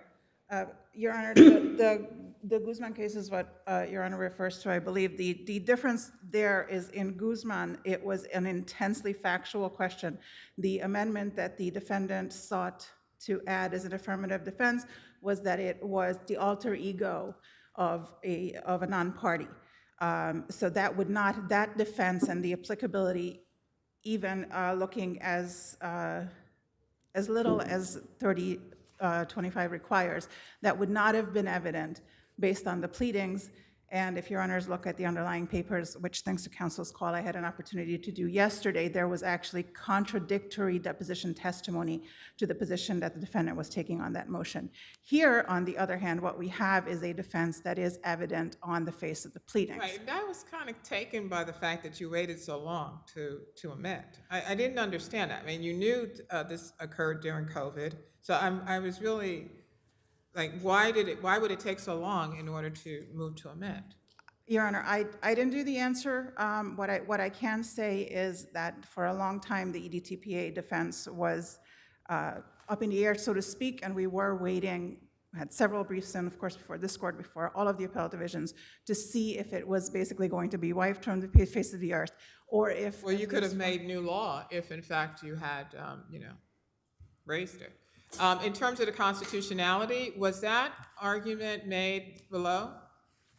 Your Honor, I don't believe so. I do think it's an argument as a matter of law. I don't have any issue arguing it here other than that this is not the issue that the constitutional amendment means to address. And if it were, then it would be the case. But it was not raised below, was it? It was not raised below. And was there any notice to the Attorney General's office of that argument? I am not aware of any. I am not aware of any notice, Your Honor. Unless Your Honors have any questions, I'm happy to rest on my brief for the remainder of my argument. Thank you. Thank you, Your Honors. The constitutional argument was not made below, but I believe...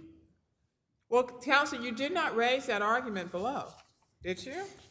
No.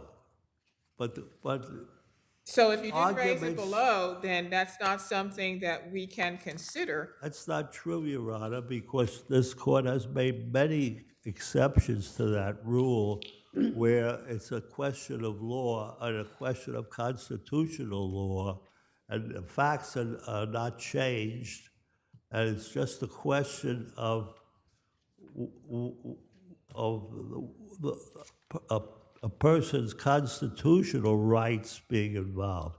This court has, on a number of occasions, overlooked the fact that it was not made below. Did you notify the the Attorney General? No. So your argument is that the EDTPA immunity acts as a bar to a wrongful death claim, and you want us to make a determination of that without input from the Attorney General and without any further briefing, right? Well, no, this is just on the question of whether or not there was a duty on the part of the defendant to discuss to consider the potential constitutionality, just as to prove that there was some merit to their request for an amendment.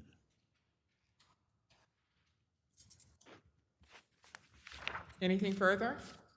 Thank you so much. Thank you both. People v. Michael Maguire.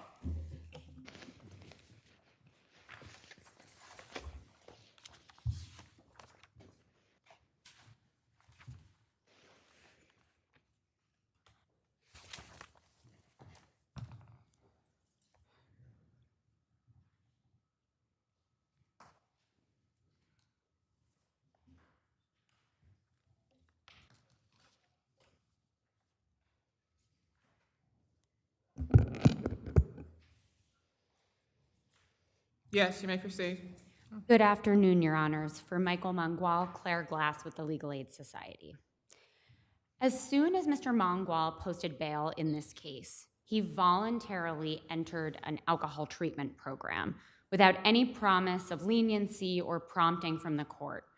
And that is one of several reasons we are asking the court to reduce Mr. Mangual's sentence from the maximum of 3.5 to 7 years to 2 to 4. He's already on parole, am I correct? Yes, that is correct, Your Honor. Since March? Yes, since March of 2025, yes.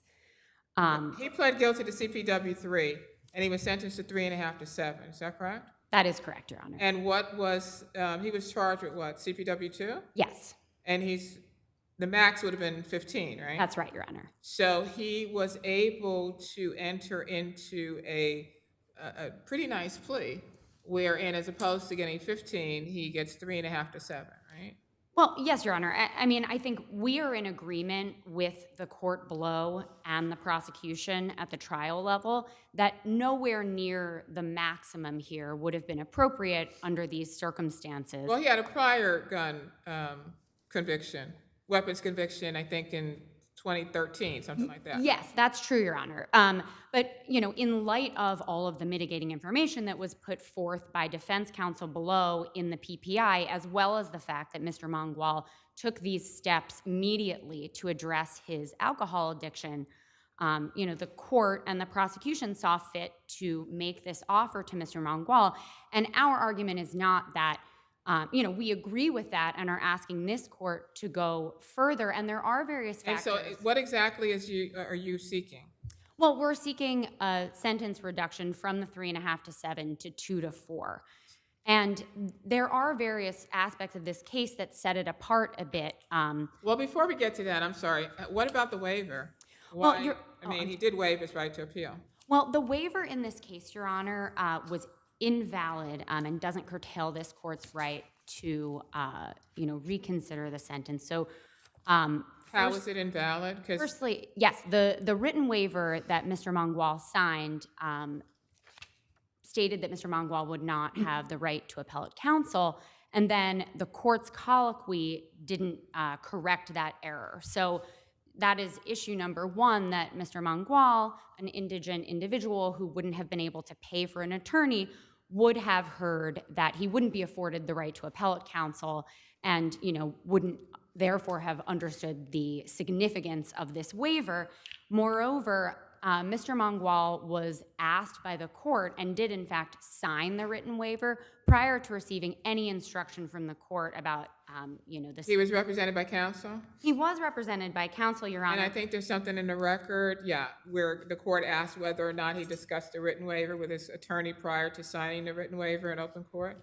That's true, Your Honor, but that doesn't replace the court's responsibility to ensure that the record that the court itself makes demonstrates that Mr. Mangual would have been in a position to understand that.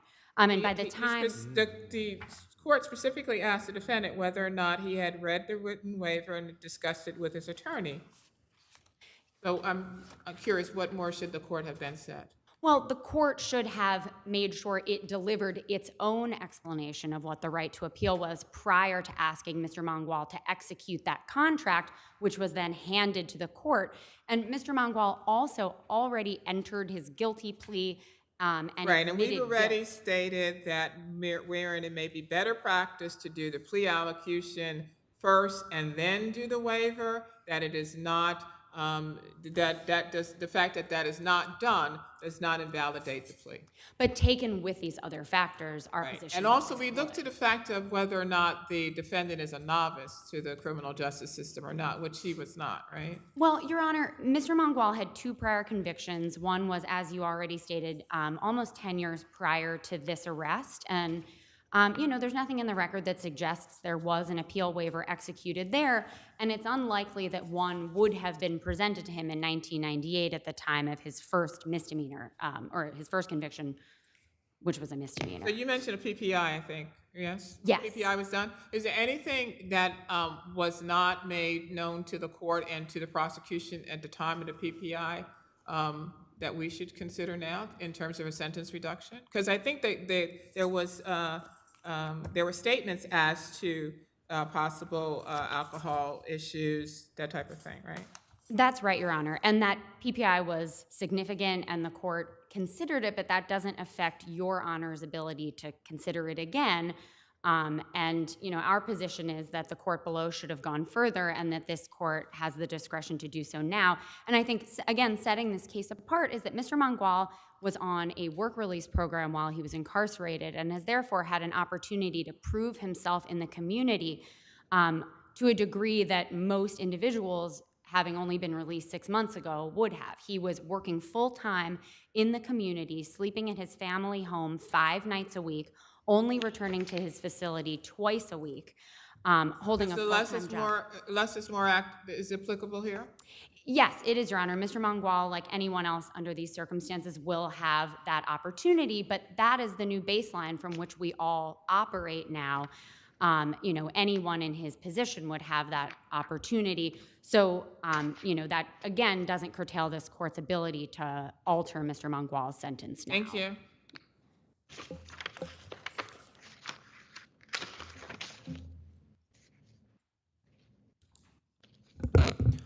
Good afternoon, Your Honors. Andrew Loizidi is appearing for the people. May it please the court. Your Honors, first of all, the defendant entered a he knowingly, voluntarily, and intelligently waived his right to appeal. The court followed the model colloquy that was laid out, which established that he clearly knew that he was waiving his right to appeal. And to add further to that, which first of all would preclude him from being able to raise the issue of whether or not his sentence was excessive. But addressing that point, this carefully negotiated sentence, which the court, the prosecution, and defense counsel all had these mitigating factors that my adversary just cited to in front of them at the time of sentencing, shows that this was a fair and reasonable sentence, and there's no basis for a further reduction. And unless Your Honors have any further questions, the people respectfully submit their argument on the brief. Thank you. Thank you.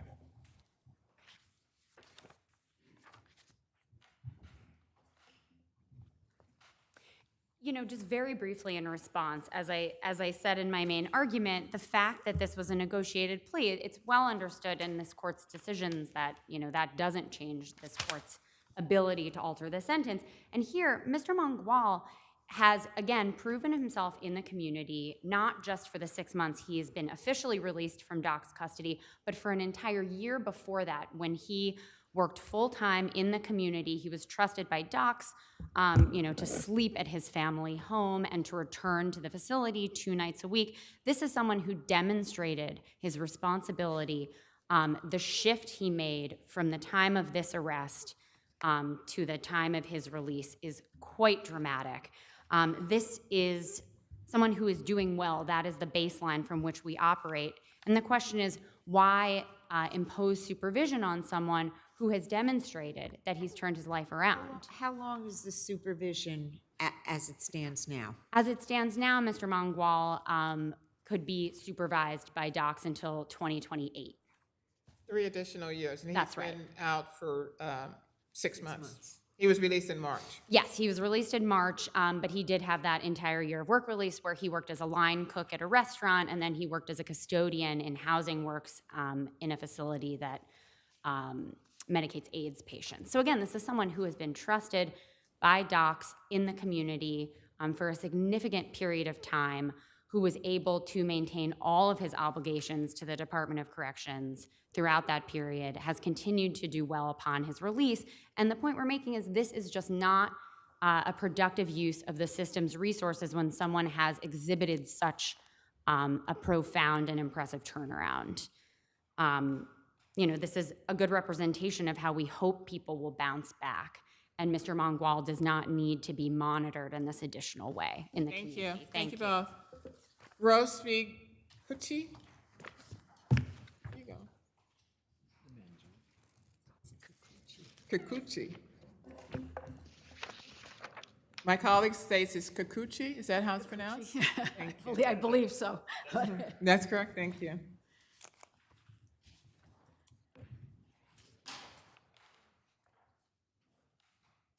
Yes, whenever you're ready. Good afternoon, Your Honors. I'm Vivian Rivera-Drohan on behalf of the appellants. May it please the court.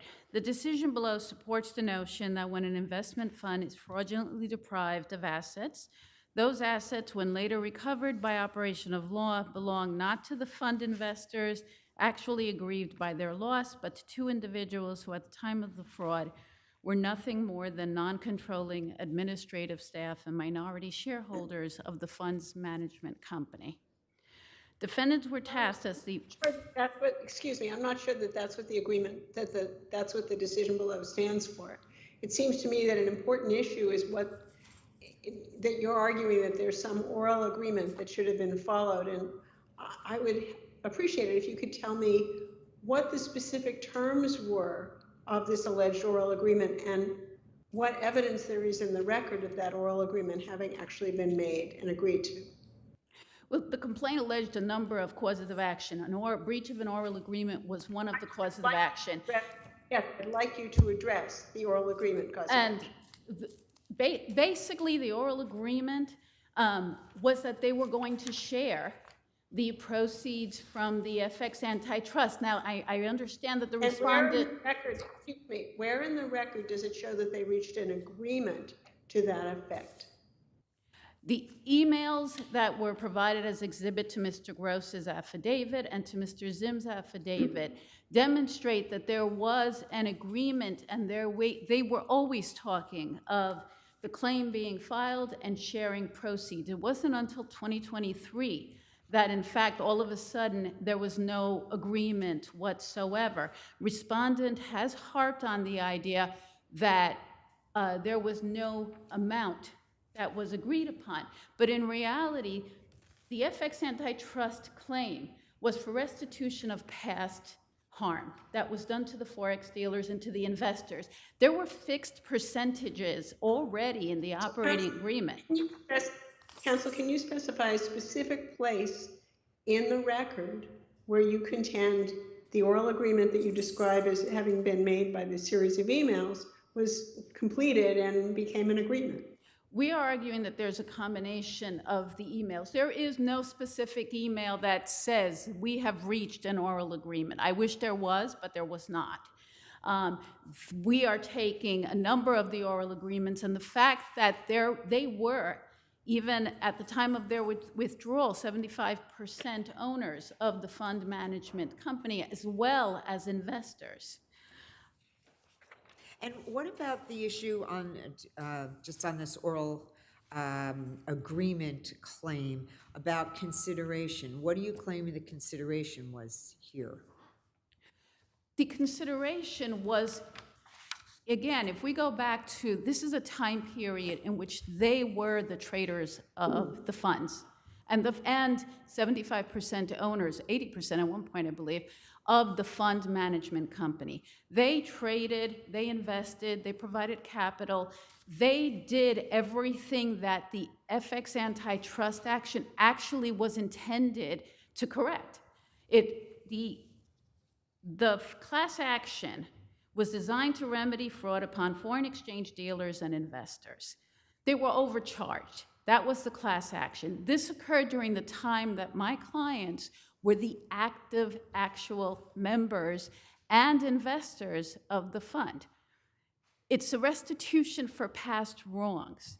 We're not looking for future revenue. We're not looking for profits that were made by the company. We're not looking for distributions that were not made currently. At the time that they withdrew from the fund, they didn't know about this action. But aren't, I mean, I think that may happen in corporate situations other than this, where people withdraw from the fund, they make an agreement, and then they leave. Things happen afterwards. Are they permitted to keep coming back because things happen afterwards? We argue that where there is an action that ends up providing restitution for a past wrong, and this action is to go to the beneficial owners. The beneficial owners were truly the investors, because they are the ones that suffered the harm. And like every other class action, they would send out a notice of claim. The notice of claim is sent to the fund administrator, intended to go to the eventual beneficial owners.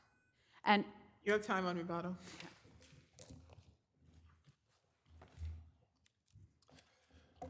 Good afternoon, Your Honors. May it please the court, Eric Porter from the law firm of Stradley Ronan for the defendants, respondents, Alan Kikuchi and Daniel Krieger.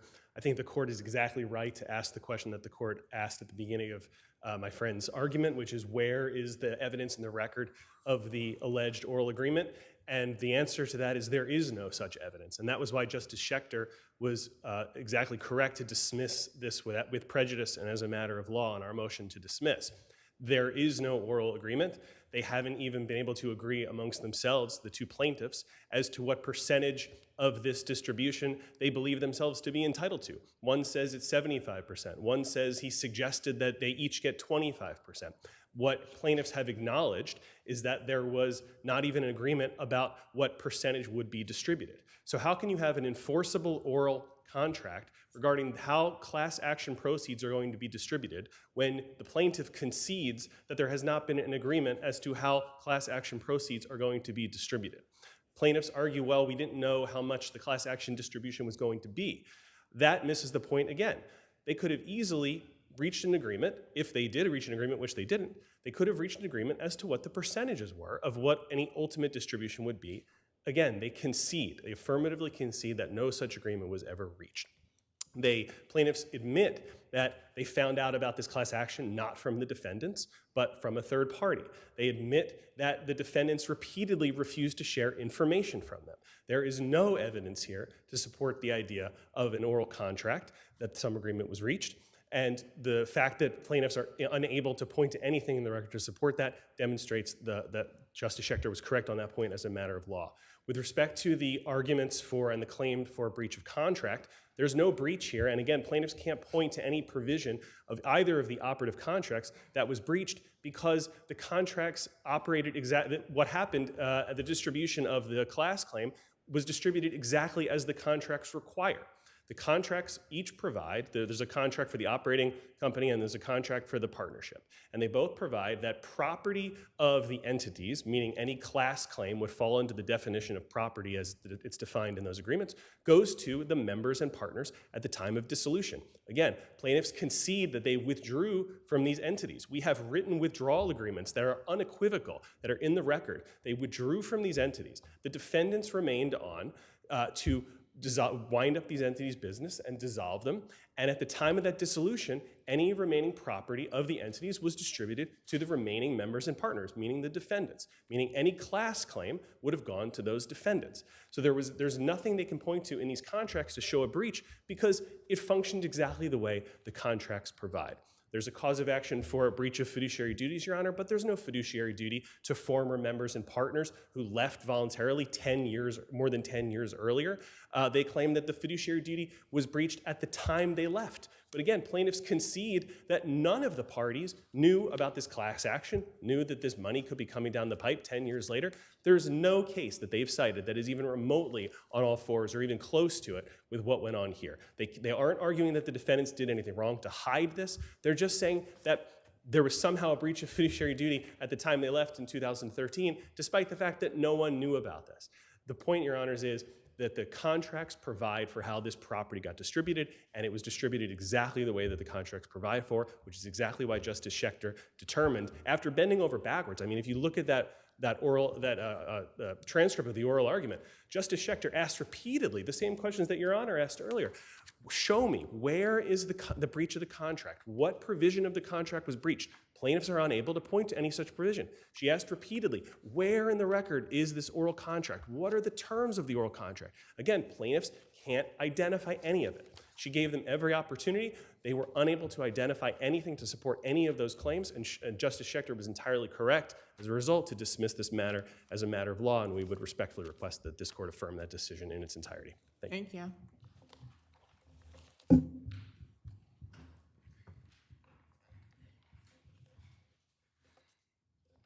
Your Honors, the percentages for appellant's interest and fees were fixed and never renegotiated as part of the operating agreement and as part of the LPA.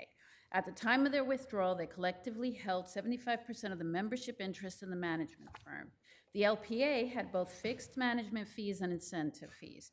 The willingness to renegotiate terms was only to the benefit of the administrators. It wasn't a waiver of the appellant's rights.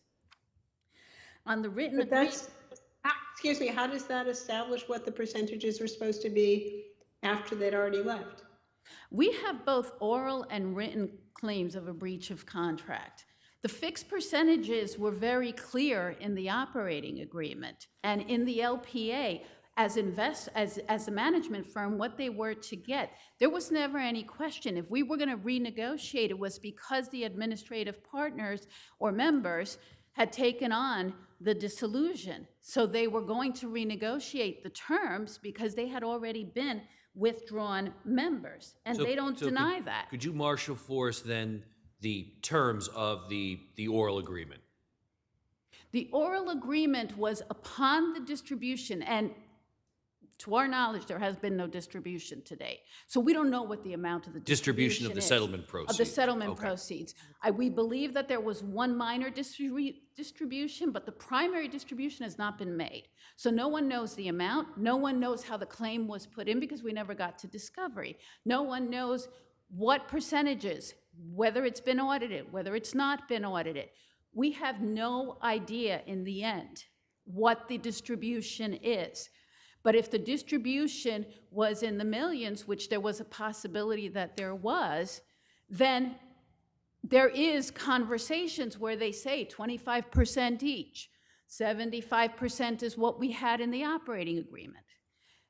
I can't say that there is an email that specifically sets forth an agreement, but from our perspective, the renegotiation was to the benefit of the administrators. It was not a waiver of my client's rights. Thank you. Thank you both. Mitchell v. the City of New York.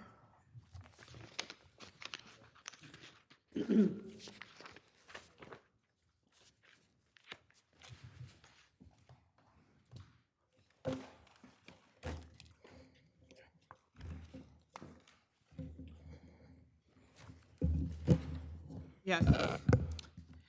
Hello, good afternoon. Chase Mechanic for the appellant City of New York and Detective Locono.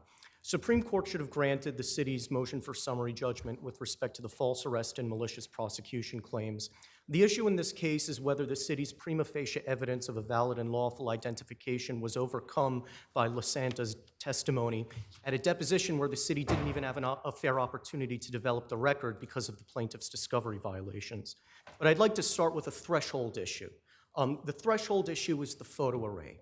Even if we disregard the corporeal lineup, even if we put aside the question of feigned issue of fact or not a feigned issue of fact, notice what the plaintiff doesn't dispute in their answering brief. They don't dispute that a valid photo array identification would be sufficient to generate probable cause.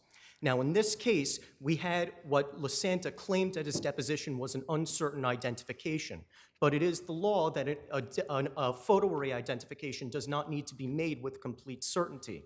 So the entire load-bearing claim with respect to the photo identification is that LaSanta said that he was not 100% sure about whether the photo that he picked out was the photo of the perpetrator that he saw.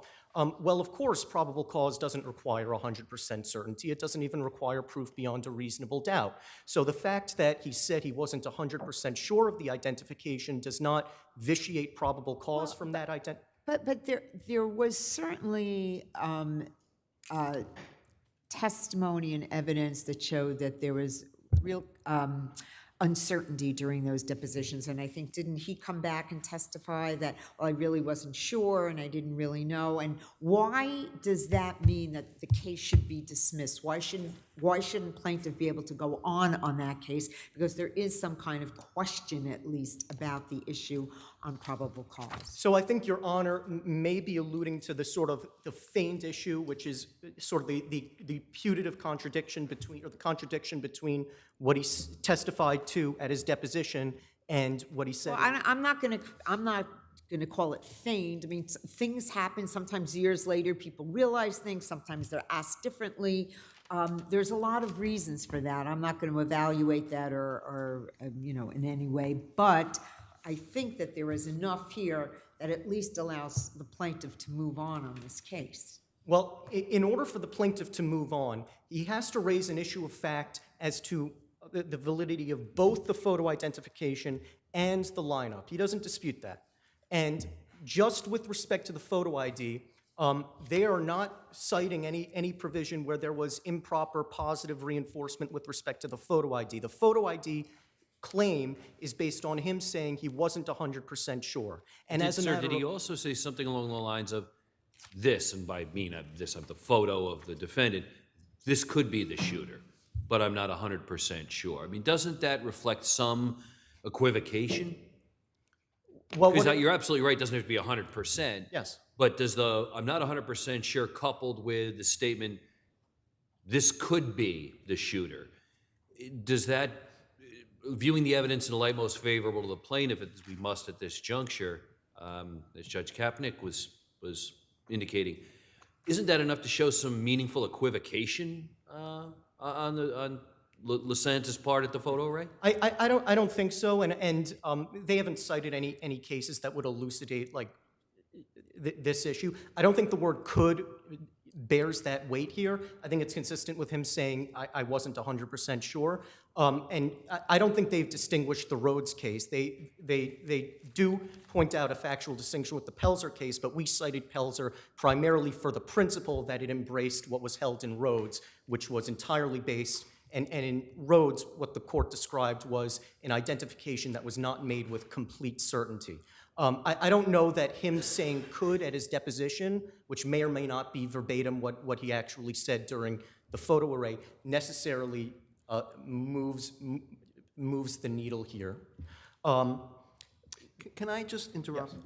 Yes. Isn't it more than that? Wasn't there some prompting by the detective Lacona that actually made the witness testify that that the defendant was the perpetrator, that the defendant was the person ID'd? Are you referring to the photo array or the? I'm talking about. I thought it was both. I see my time. So with respect to and if I could address both of them, I know my time is up. With respect to the photo array, there's sort of this gloss in their brief. They don't actually claim that the photo array was suggestive. They can't claim that because Lasanta's deposition testimony doesn't show that. The quote that they say is that Lasanta said he picked two photos, said it could be two. What Detective Lacona said was, he said two words according to Lasanta: keep looking.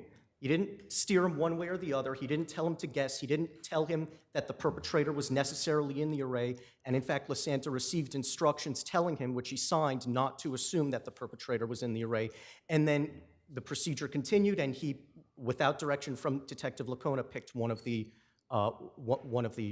photos. With respect to the lineup, that's where we have a feigned issue question, and I see my time is up. I can address it on rebuttal. Yes, please. Thank you.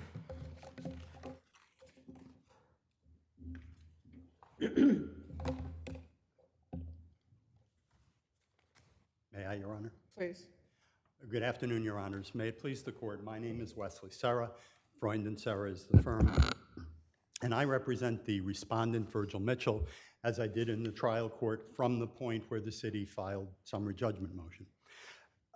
Let me start with what was obviously concerning various members of the court, namely the photo identification. And there, first of all, I'd point out to the court the criminal cases that the city cites, that appellant cites, come to the court in a very different posture than this case does.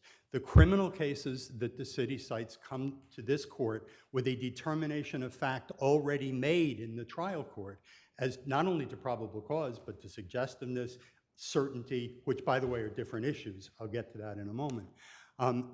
And nonetheless, the criminal cases that this court has written this issue, one of them, as counsel quite correctly says, simply refers to an identification need not be certain. But that itself is an issue of fact.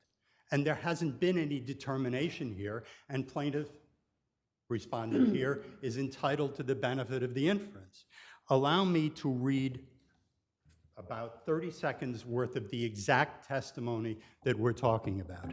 It's record pages 946 to 947, the deposition of Edwin Lasanta. Does this relate to the photo? Yes, Your Honor. Okay. And I'm focusing on that because that's what the court focused on. Oops, sorry.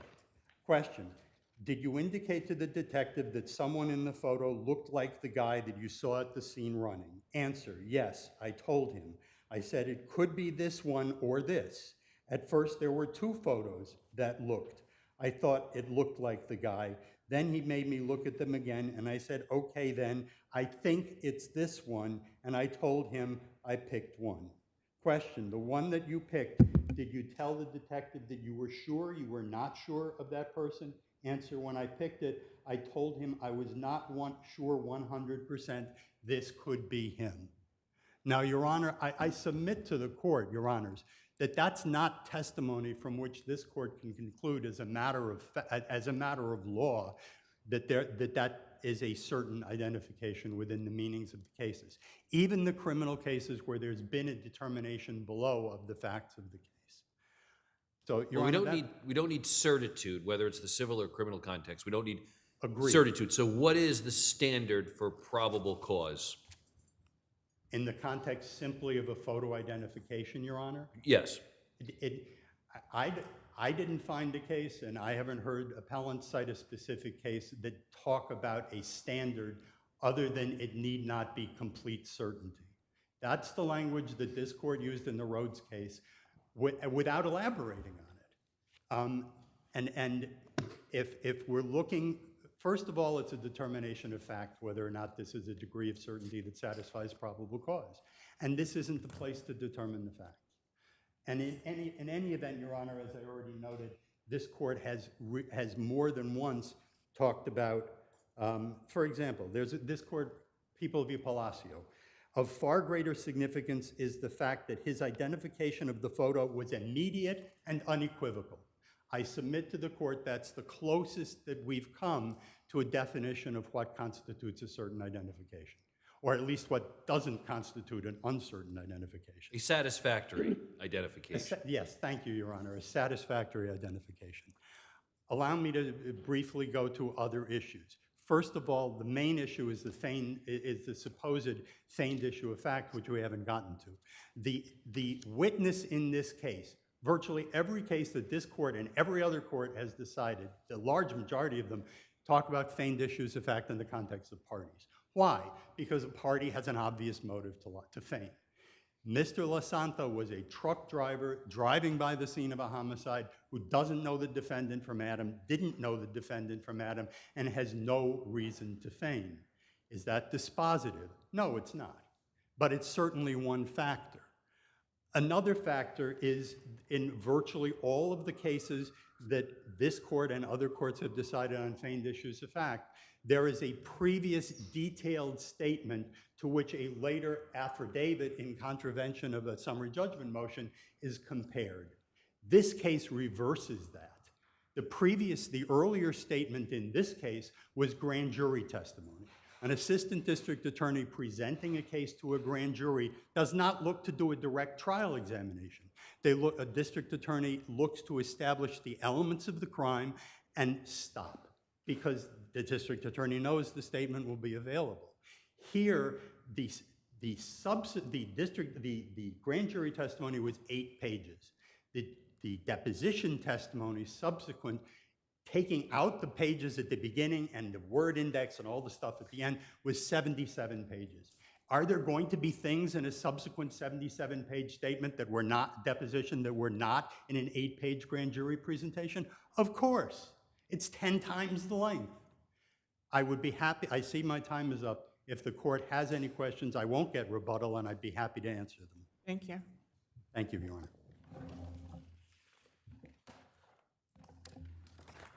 Honor. Very quickly on Palacio before I move into feigned issue. Palacio identified what would have been sufficient for a photo ID, but Rhodes talks about how complete certainty is not necessary. So I don't believe the law is that it has to be unequivocal. Let me talk about the feigned issue of fact. It is not the law in this department, nor has it ever been the law, that the feigned issue doctrine requires a close relationship between the witness and a party. That wouldn't make sense. The purpose of the feigned issue doctrine is that when you have an inherently suspicious contradiction between two sworn statements, all the witness has to do is explain why they gave different accounts. The onus is on them to explain it, not on us to hypothesize about what their motive might have been.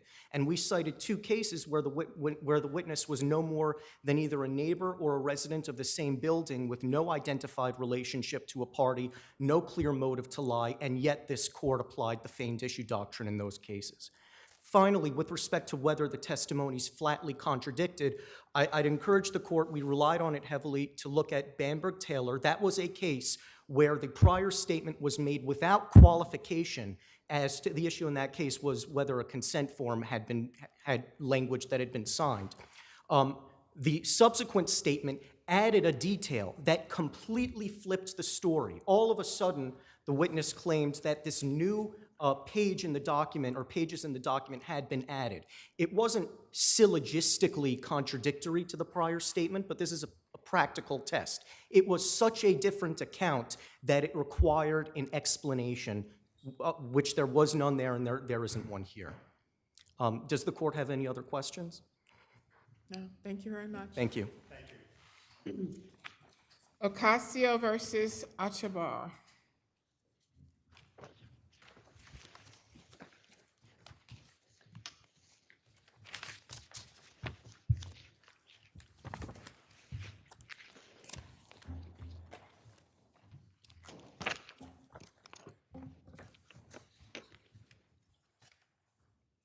Yes. Good afternoon, Your Honors. May it please the court, James Stewart for defendant appellant. As Your Honors know from the papers, the court below found that the plaintiff's use of the subject flash guard was an improper use of same. Namely, that the guard was not designed or intended to be used as a safety device as the plaintiff used it, nor intended to bear the weight of a person. That finding has not been appealed by the plaintiff, and is the law of this case. Nor has plaintiff made any showing whatsoever that the guard, in its proper use, merely to prevent water from splashing out, was defective, dangerous, or improperly installed. Well, plaintiff is claiming that you were negligent by causing, permitting, and/or allowing a worn, shabby, flimsy, unsecured plastic bathtub device to become, and remain in the bathroom therein, thereby creating a dangerous and trap-like condition. Well, as the trap-like condition, it was open, obvious, it was installed at the request of the plaintiff. Well, That's somewhat disputed. Right, that's disputed as to whether she requested it or whether she was told that it was being installed. Well, she did approve it, she did inspect it, and she didn't complain about it for 2 to 3 years, using the bathtub every single day without incident or complaint for 2 to 3 years. Well, and then your client did not come forth with any affidavit or statement or anything as to the last time the splash guard had been inspected, whether the condition it was in at the time of the accident, nothing to that extent. Well, that would be in the exclusive control pretty much of the plaintiff. She would have to complain, someone to go look at it. But she's talking about the adhesive. That we Counsel, I talking don't about. understand. Excuse me, Counsel, I don't understand why that would be within the concern of the plaintiff.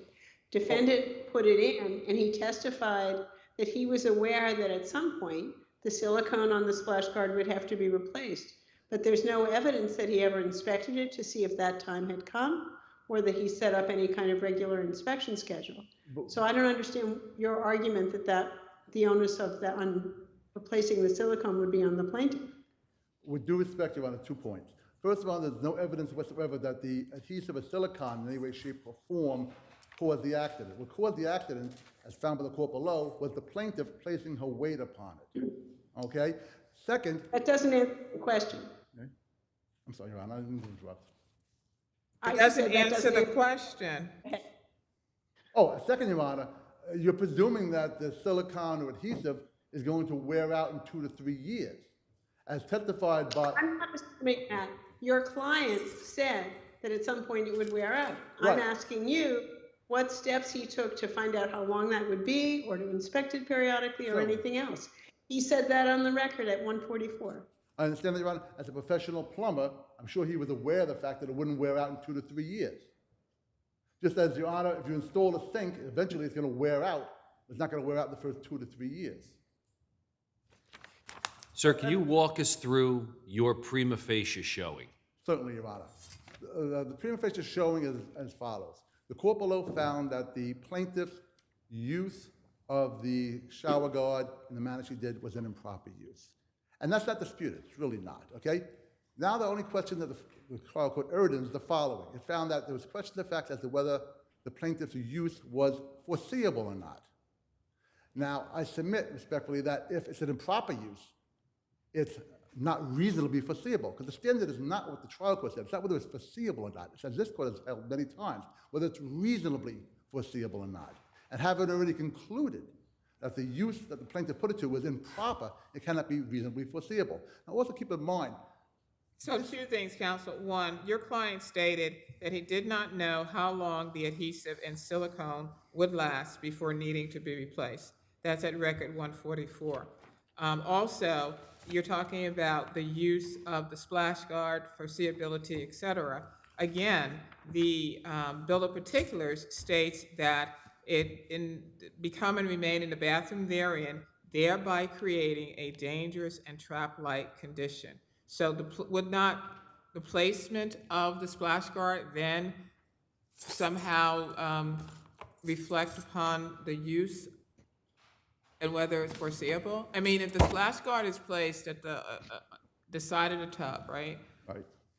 Is it not foreseeable that she's trying to catch herself from falling or something of that nature, she's gonna lean on the splash guard? Well, Your Honor, there's shower curtains in every shower. Is it foreseeable that... I'm sorry? There are shower curtains in every shower. Is it foreseeable? I don't know, some people don't have... A person's going to hold onto a shower curtain while getting out of the tub. Do you have any cases to talk about that? No, Your Honor, I don't have a case on that. Okay. But the purpose of this... You can respond on rebuttal. Thank you. Thank you. Good afternoon. My name is Jennifer Schaefer. I represent the plaintiff respondent. If I may, I'd like to address several points that counsel brought up. I'm sorry, before you go into your points, I just have one fundamental question. Sure. What specifically is your theory here of negligence? The theory of negligence is that the defendants placed not one, but two splash guards on the bathtub, which limited plaintiff's ability to exit the bathtub. Thus, it was foreseeable that she would be required to lean on the bathtub. There is no evidence that she was even aware. In the record, the party's testimony do not reflect that she was aware of the presence of the splash guard. In fact, if you look at the photographs, Weren't they there for 2 or 3 years? Yes. And she consented to the placement of it. That was defendant's testimony. If you look at the photographs. Okay, but regardless, they were there for 3 years. So you're They're stating that she was unaware that they were there? It looks like a white. Well, it wasn't explored at the testimony, whether she was or she wasn't aware. It's not in the record. But if you I don't understand how you cannot be aware of something that's on your bathtub. If you look at the for 3 years. Look at the photographs on page 75 and 76. Well, the photographs really don't help because I can't tell. This is 115. Yes, she testified. Directing your attention to the bottom left of Defendant's Exhibit A3. Was that where the plastic was? Yes. Right there where it is. Yes. So I believe one can assume from this testimony that part of the splash guard was still present. And if you look at the bathtub. But the photograph on 115 is not the photograph of a splash guard. It is the photograph of a strip. 76, I'm sorry. 70 on 76. Okay. So, but it doesn't show placement, and you started your argument by stating that there were two. Yeah, in the testimony of the defendants, he said, I placed two splash guards. Each one is 4 inches, one in the front and one in the back. And that's the defendant's testimony. And that's on records pages 143 and 146. And she said it narrowed the space. It made it difficult for me to exit the bathtub. And so this goes to your argument in terms of how is this negligent?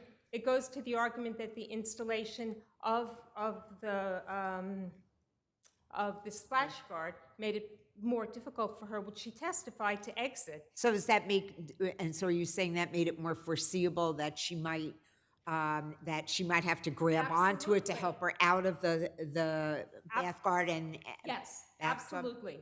I mean, she would have to lean on something to exit the bathtub. But it's also, to answer your question, the defendant did not establish their prima facie burden that the splash guard was not defective here.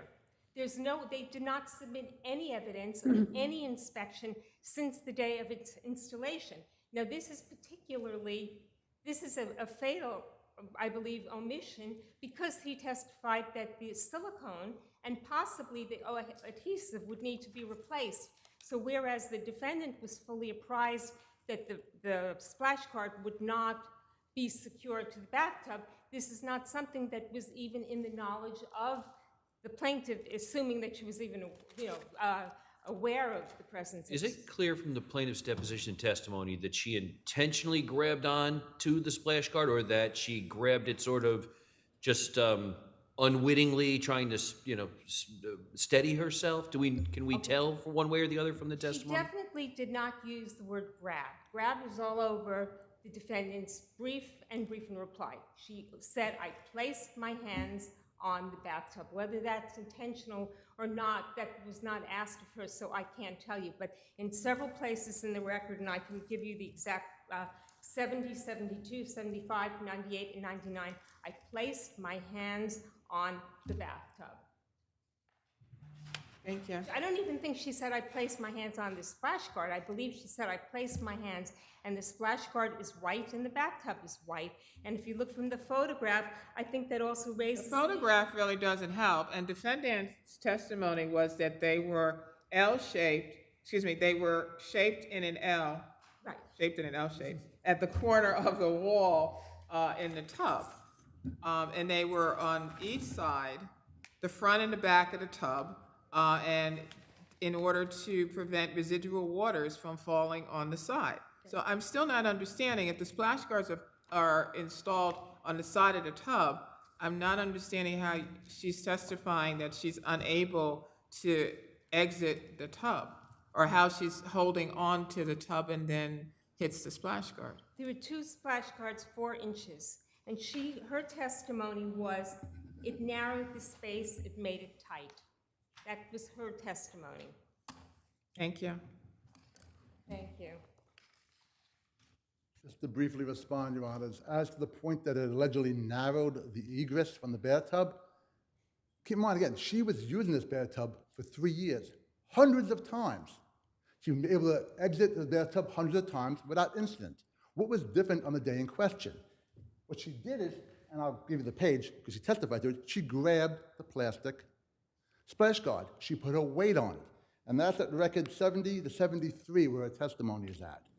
And as the court below found, that was an improper use of the splash guard. Well, sir, would you agree with me there's a difference between if she knowingly and intentionally uses the splash guard to balance herself or to get out of the tub, on the one hand, and on the other hand, that she reaches out to steady herself and she unwittingly makes contact with this, and obviously it fails because it's not a weight-bearing structure. I would disagree, Your Honor, respectfully, and I'll tell you why. Again, look at a shower curtain. The purpose of these items is to prevent water from splashing out. Say you're slipping and you grab the shower curtain. Is the shower curtain defective because it doesn't stop you from falling? It's not. It's a different purpose. Well, my colleague mentioned that it's not weight-bearing, but suppose, as is alleged, that it's shaky because the adhesive is becoming loosened because it had not been inspected, and the silicone and the adhesive, I would think, is going to become loosened at some point if there's water continuing for 3 years. With due respect, that's all a red herring. She shouldn't be using the splash guard at all to get in and out of the tub. Whether it's loose as to blocking water or not. But that's not what she said, right? But she testified she grabbed the plastic when she was getting out of the tub. Because it narrowed, the statement or the allegation is that the placement of the splash guards narrowed her ability to enter and get out of the tub. Again, I respectfully say, Your Honor, she was able to get in and out without incident or complaints for 3 years, hundreds of times. The only thing different on the day of the incident is she grabbed the Justice Aren't Gasman? aren't you putting that word in her mouth? There's a question about whether she grabbed it, but Your she never used the word grab. Yes, she She said did. yes. She herself never, I just read the pages you referred to, and I don't see anywhere where, in her words, she used the word grab. She said yes to a question as to whether she grabbed it. But to me, the question is whether it was reasonably foreseeable that somebody getting out of the tub might put their hand on it. And I still don't see how, I mean, it seems to me that if the exit space on the tub has been narrowed, it's foreseeable that when someone's, not as balanced as they might always be, might reach down and touch it. So I don't see how you've addressed that. Well, Your Honor, again, with due respect, they found that it was not an intended use of this. Wasn't intended to be used as a safety bar. If you want a safety bar, install a safety bar. I'm sorry, when you say they found that, who are you The trial referring court to? found it was not an intended use, and they don't Right, really but get we're tested. not And they didn't appeal the issue, so it's law of the case. Excuse me, Thank we're you. not bound by the, Go ahead, Justice Gasman. Anything That's further? okay. Thank you. Thank you both. Thank you, Your Honor. 250 East 63rd Realty versus New York State Division of Housing.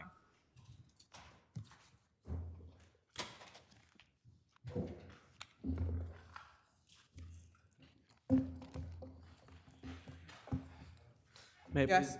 May it please the court, my name is Ethan Cohen from Rosenberg and Estes for the appellant. This is an appeal from a Supreme Court order in an Article 78 proceeding that affirmed a DHCR order which denied appellant's MCI application. Yes, that is correct. Which was filed. So why was that arbitrary and capricious? It was arbitrary and capricious because it was decided on statutory interpretation, which is contrary to law.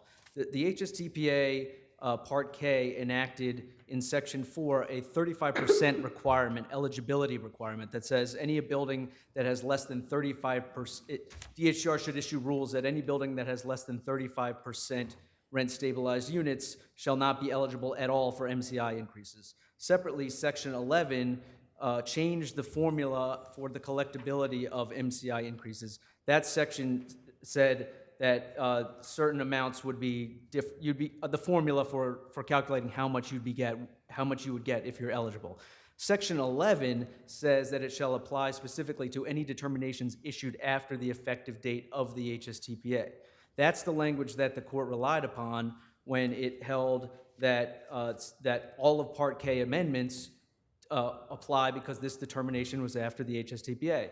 In fact, Section 4, which contains the 35% eligibility requirement, has an effective date that's in Section 18, which only says it shall take effect immediately. That language, reviewing the entire statute, cannot be interpreted to include applications that were filed prior to the HSTPA because, one, Section 11 says determinations after the HSTPA. Section 18 does not say that.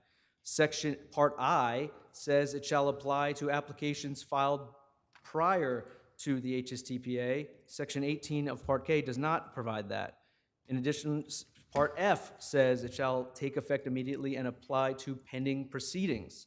That's not contained in Section 18, which applies the 35% requirement. So you're saying that because you claim that DHCR took a long time to make its determination, right? And I agree, in my experience, it used to take a long time, but they take whatever time they take. The decision came out after these statutes. They should have applied the law that was in effect before? Yes, Your Honor, and it's not because they took a long time. It's based on the statutory interpretation here. Here, as opposed to the case in 609 Realty, which is the only case that considered the 35% requirement, here the record established on unrefuted that the Rent Stabilization Code and DHCR's rules and policy provided that this landlord, having filed its application in December of 2018, was entitled to collect the rent increases that it spent $2 million to obtain as at the latest May 1st, 2019. That's unrebutted in the record, and respondent actually cites the Rent Stabilization Code that would provide that. It's 30 days at the latest after the application. So here, they were entitled to collect those rights, those increases as of May 1st, 2019. Even though these other cases from our court seem to suggest that they applied to determinations that were issued after the act's effective date. So they should, to apply that, it's almost like retroactively. I mean, I understand that you did that when the law was different, but by the time the determination came about, the law had changed. Well, yes, Your Honor, the law did not, what the argument is that the law did not change that. The matter 440 and 101, which are the first two cases cited, related to the collectability formula in Section 11, which did say any determinations after the effective date. This court decided those correctly, that was applying Section 11. Those are correct decisions. Applying the effective date language says applied to any determination after the effective date. Right. Matter of 609, which was applying the 35% requirement, which is only contained in Section... Which I was on matter 609. Yes, Your Honor, and it's understandable that the record there was confusing because here the landlord established the exact effective date that they filed their application, the rent stabilization code rule that stated that they would be entitled to the increases prior, and the argument was not made that the effective date of the increases, and it was not proven that the effective date of the increases was May 1st, 2019 in that case, as here, which is prior to the HSTPA. In 609, this court cited to the 440 and 101 and held that Part K's amendments, reciting the prior language from those cases, applied to any determination issued after the effective date. But that language is only in Section 11. Well, we said effective immediately. The Part K amendments were effective immediately and applied to any Yes, Your Honor, and that's correct because Section 4 is effective immediately. But if you look at our arguments, effective immediately cannot apply to an application that's already filed because Section 11 says any determinations after. Part I says Part F says effective immediately and applies to claims pending, which the Court of Appeals said it's meant to apply to applications filed prior. That language is not contained here. And Part I specifically says effective immediately and applies to any applications filed prior to the date of this act, whereas 18 just says effective immediately. The court in Regina actually specifically says Part K 18 and comparing it to Part F. The legislation is almost entirely forward-looking. Only Part F's effective date contains language referring to prior claims. Thank you. Thank you, Your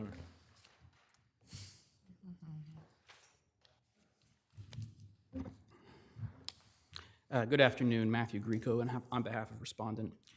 This case is squarely controlled by this court's decision less than a year ago in the 609 Realty LLC case, and the appellant's efforts to distinguish that precedent are without merit. Three core holdings of 609 Realty completely resolve this appeal. First, 609 Realty held that the Part K amendments of HSTPA, including specifically the 35% minimum threshold for rent-regulated apartments, must be applied to any MCI application in which a determination had not yet been issued on HSTPA's effective date.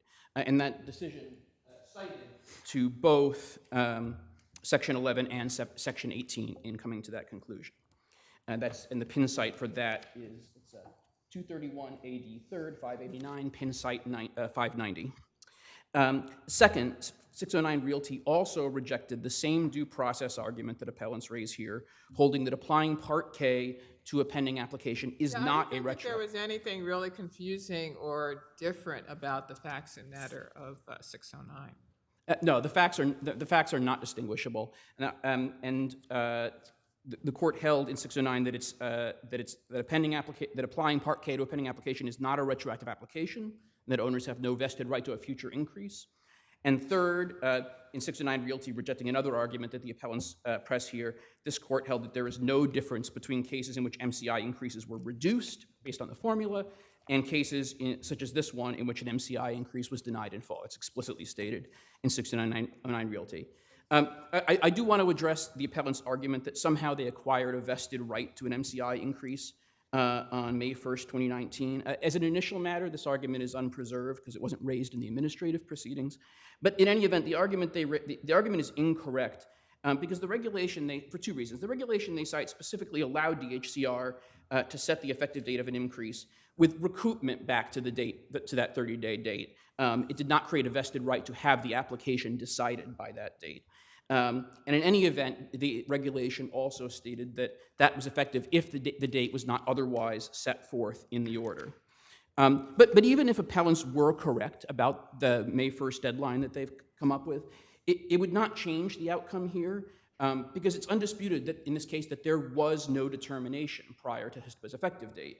When HISPA became effective, DHCR was required to affirmatively prohibit MCI increases to buildings with fewer than 35% rent-regulated units. DHCR therefore had no statutory authority to grant this application on any date after June 19th, 2019, regardless of what its prior regulations might have said. It actually, granting the application would have been in excess of statutory authority. And I also want to say that even if 609 Realty didn't control, which it does, here's how we know it was correct. Part K required DHCR to, quote, prohibit major capital improvements increases for in buildings with 35% or fewer rent-regulated units, unquote. Again, the word there is prohibit. And it instructed DHCR to adopt regulations with that prohibition, and then to eliminate any ambiguity.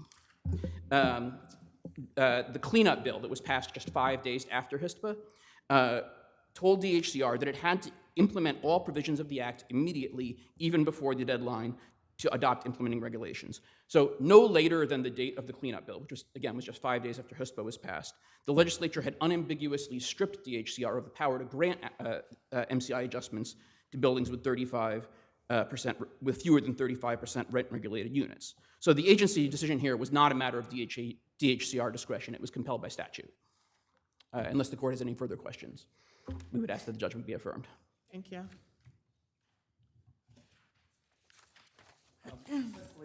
I think Justice Hagler has a question. Actually, it was raised earlier by counsel in response, but how do you determine that the May 1st, 2019 entitlement is the same as the DHR order which effectively provides for the MCI? Because you pick the date, May 1st, I understand why, but until the DHR rules, there's no ruling. There is no ruling. The rent stabilization code and the DHR's policy for, I think, since '87 or something, states that the adjusted rent, the MCI increase, shall be effective 30 days after the filing of the application. So when they spent $2 million and then filed the application, it's retroactive. Is that the case? Well, the argument is that as of the May 1st at the latest, they would have been entitled to that. The increase would have been effective as of May 1st, prior to that date. And the HSTPA, the legislature, said this 35% requirement, which would eliminate entirely a landlord's right to be eligible for MCI increases, cannot be interpreted to apply to an application that's been filed for work that's already been done, because take effect immediately cannot mean the same thing as take effect immediately and applies to pending claims, as in Part F, which they specifically said. It cannot mean the same as take effect immediately, even if the application was filed prior to the HSTPA, which they said in Part I. It cannot mean the same as take effect and applies to determinations issued after the date of the HSTPA, which is in Section 11. Aren't you arguing that the May 1st date is the effective date of the MCI, when in actuality the effective date, there's no, can a landlord obtain MCI benefits as of May 1st, 2019 without an order of DHCR? No, Your Honor. So yes, Your Honor, I understand your question. I am arguing that until there is an order, there is no effective date, but the law It would be an overcharge if you tried to. But that's a separate point as to whether this HSTPA Section 4 was intended by the legislature to apply to a pending application that was already filed, which is based on the plain statutory reading here. Thank you. Thank you, Bill. Thank you, Your Honors. Thank you. Well versus Chelsea, West 26th Street.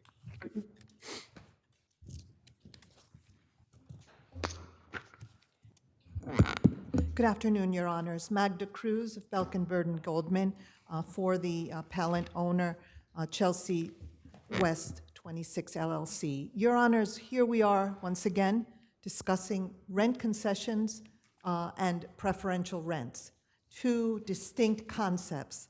The Court of Appeals in the Burroughs case clearly held that a rent concession is not a preferential rent, and it affirmed Problem this here, court. one of the issues in reading the briefs and your arguments, don't you need to state a reason, or does there not have to be a stated reason for No, the Your Honor. concessions? There's so many concessions.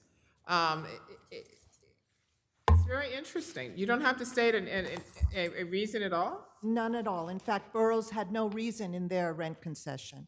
And Burroughs is the Court of Appeals decision that determined that the rent concession that is limited in time, specifically tied to specific months in the lease term, that is determined to be a rent concession and not a preferential rent, because it is not changing the legal regulated rent. It is a temporary, one-time event, completely tied. But that's not what occurred here, right? That is what occurred here, Your Honor. In fact, what occurred here is even more compelling than what occurred in Burroughs. Here, the rent concessions were given during the height of one of the most cataclysmic events in New York City history. And it not only was completely justified by the circumstances, given the mass exodus of the population at that time, given the But there were concessions, there were rent concessions made here after COVID as well, right? There were rent concessions made before COVID as well as after, but Right. Your Honor, that is not the issue. The issue in this case is that we have a very clear agreement of a temporary 2.5-month concession in the first lease term and 1.5 in the renewal. So when Burroughs was remitted to us, we then decided that you should look at the totality of the circumstances, right? It appears that in the remit order that Your Honors, Well, it doesn't appear. I think that's what we said. I mean, I think that's what we found. yes, I and think it we is. kind of specifically stated that. However, Your Honor, I do understand that that order is subject to motion for re-argument, and I understand that the owner in that case is contesting it to I'm sure, Court but of Appeals. until that occurs. That is true. That is true. But even under your remit order, Your Honor, let me just say that in our instance, we had our rent concession, which you can find at pages, it's very simple. It's such a simple rent concession at pages 142 of the record and 214 of the record. It was tied specifically to 2.5 months, It was not incorporated or made part of the lease. There was a showing made by the parties that they intended it to be limited solely to the lease term. And it specifically says in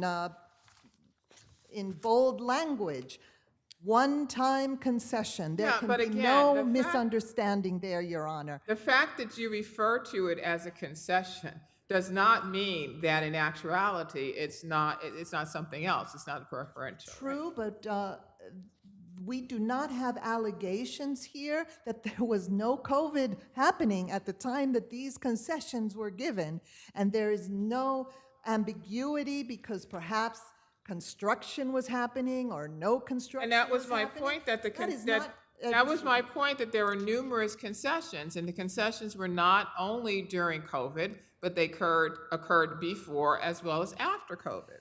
But the concessions at issue in this appeal were during COVID. But again, we look at the totality of the circumstances. If you look at the totality of the circumstances, Your Honor, you would also conclude that in those instances, you do not have a question that they were not preferential rents. Justice Gasmer has a question. So the problem, you referred us to page 142 of the record and said that there were those 3 concessions were all there were. But on page 143 of the record, there's another rent concession Yes. agreement covering the same period which gives yet another rent concession. Yes. So I think it's hard for us to know how many rent concessions there were because they keep changing. No, Your Honor, in the first initial lease, there was two rent concessions. They were for 2.5 months total. So you have page 142 and 143 of the record. And then there was a concession given in the renewal lease at page 214. That was a smaller concession, and that's it, Your Honor. It was completely a result of the circumstances at the time. There was a cataclysmic. Yeah, we all know about COVID, but again, there's an acknowledgement that this practice was from 2016 through 2022. So you have time on rebuttal. Thank you, Your Honor.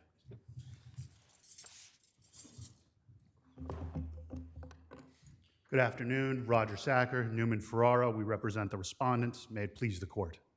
The analysis starts here with Burroughs, the Court of Appeals Burroughs decision. It says that a landlord could use a rent concession based on applicable guidance at the time. The applicable guidance at the time was DHCR's old fact sheet 40. New fact sheet 40 very specifically says that if you charge a rent that is less than the maximum amount that you could charge, that's a preferential rent. It doesn't matter if it's 1 month combined or just an average spread out over the entire lease. A concession and a preferential rent are the exact same. So we have to look at DHCR's new fact sheet 40. It's in the record at page 612. The other issue I want to raise here is the public policy issue.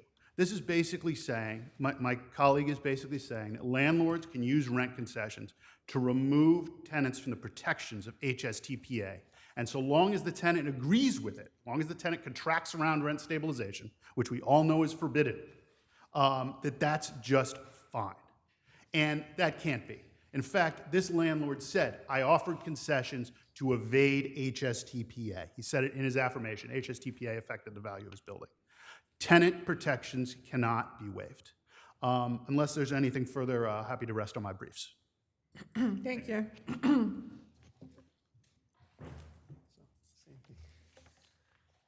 Regarding the issue that fact sheet 40, the new one, did away with concessions because it eliminated the example that previously existed before that amendment.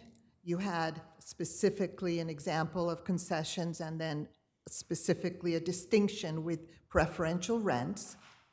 DHCR, when it made the amendment after the HSTPA, it did not change the definition of preferential rent. It did not change or disavow the previous example that guided the agency as well as the courts. But it did define it more broadly, right? All that the new definition or the new fact sheet did, Your Honor, it was to conform to the HSTPA amendment of the preferential rent amendments. A rent an owner agrees to charge that is lower than the legal regulated rent. That's the new definition. Definition. It's an expanded definition, right? Respectfully, Your Honor, no. That definition existed before the HSTPA. The only thing that was changed to the preferential rent scheme was that now preferential rents would be permanent. They would last for the entire duration of the tenancy. But the definition of what constituted a preferential rent did not change. So I think the fact sheet said the opposite. I think the fact sheet says now, under the circumstances, any concession will constitute a preferential rent. That is incorrect, Your Honor, respectfully. Well, I'm looking at it, and that's what it says. Okay. The new fact sheet does not talk about concessions at all. It says everything shall constitute a preferential rent, including concessions. It does not say including concessions, Your Honor. Can you The law did not change. The law did not. Okay, but Justice Hagler has another question. So isn't it true that there is no case but for Flynn dealing with construction, one-time concession, that the courts have ever granted summary judgment and not made it a question of fact, whether or not the subterfuge, especially under the circumstances, we talked about Burroughs, totality of circumstances, why can't we just send it back and determine whether or not what the purpose was? I know there's no purpose stated. Right. Your Honor, Burroughs, at least at the Court of Appeals level, granted summary dismissal. And in that instance, the Court of Appeals held that the tenants did not establish any triable issue of fact regarding whether those adjustments to the rent waivers, the benefit that the owner gave in that case, were concessions versus preferential rent. So that's a summary judgment determination. As well as Flynn, I understand that you're referring to the Flynn case. Burroughs and the AD went the other way when it came back, right? On remit, this court decided differently from the Court of Appeals, and therefore that... I don't know that we decided differently from the Court of Appeals. I think that we interpreted the facts and we followed their guideline. We followed what they said. But thank you both. Thank you much. Your Honor, People v. thank William Prietto.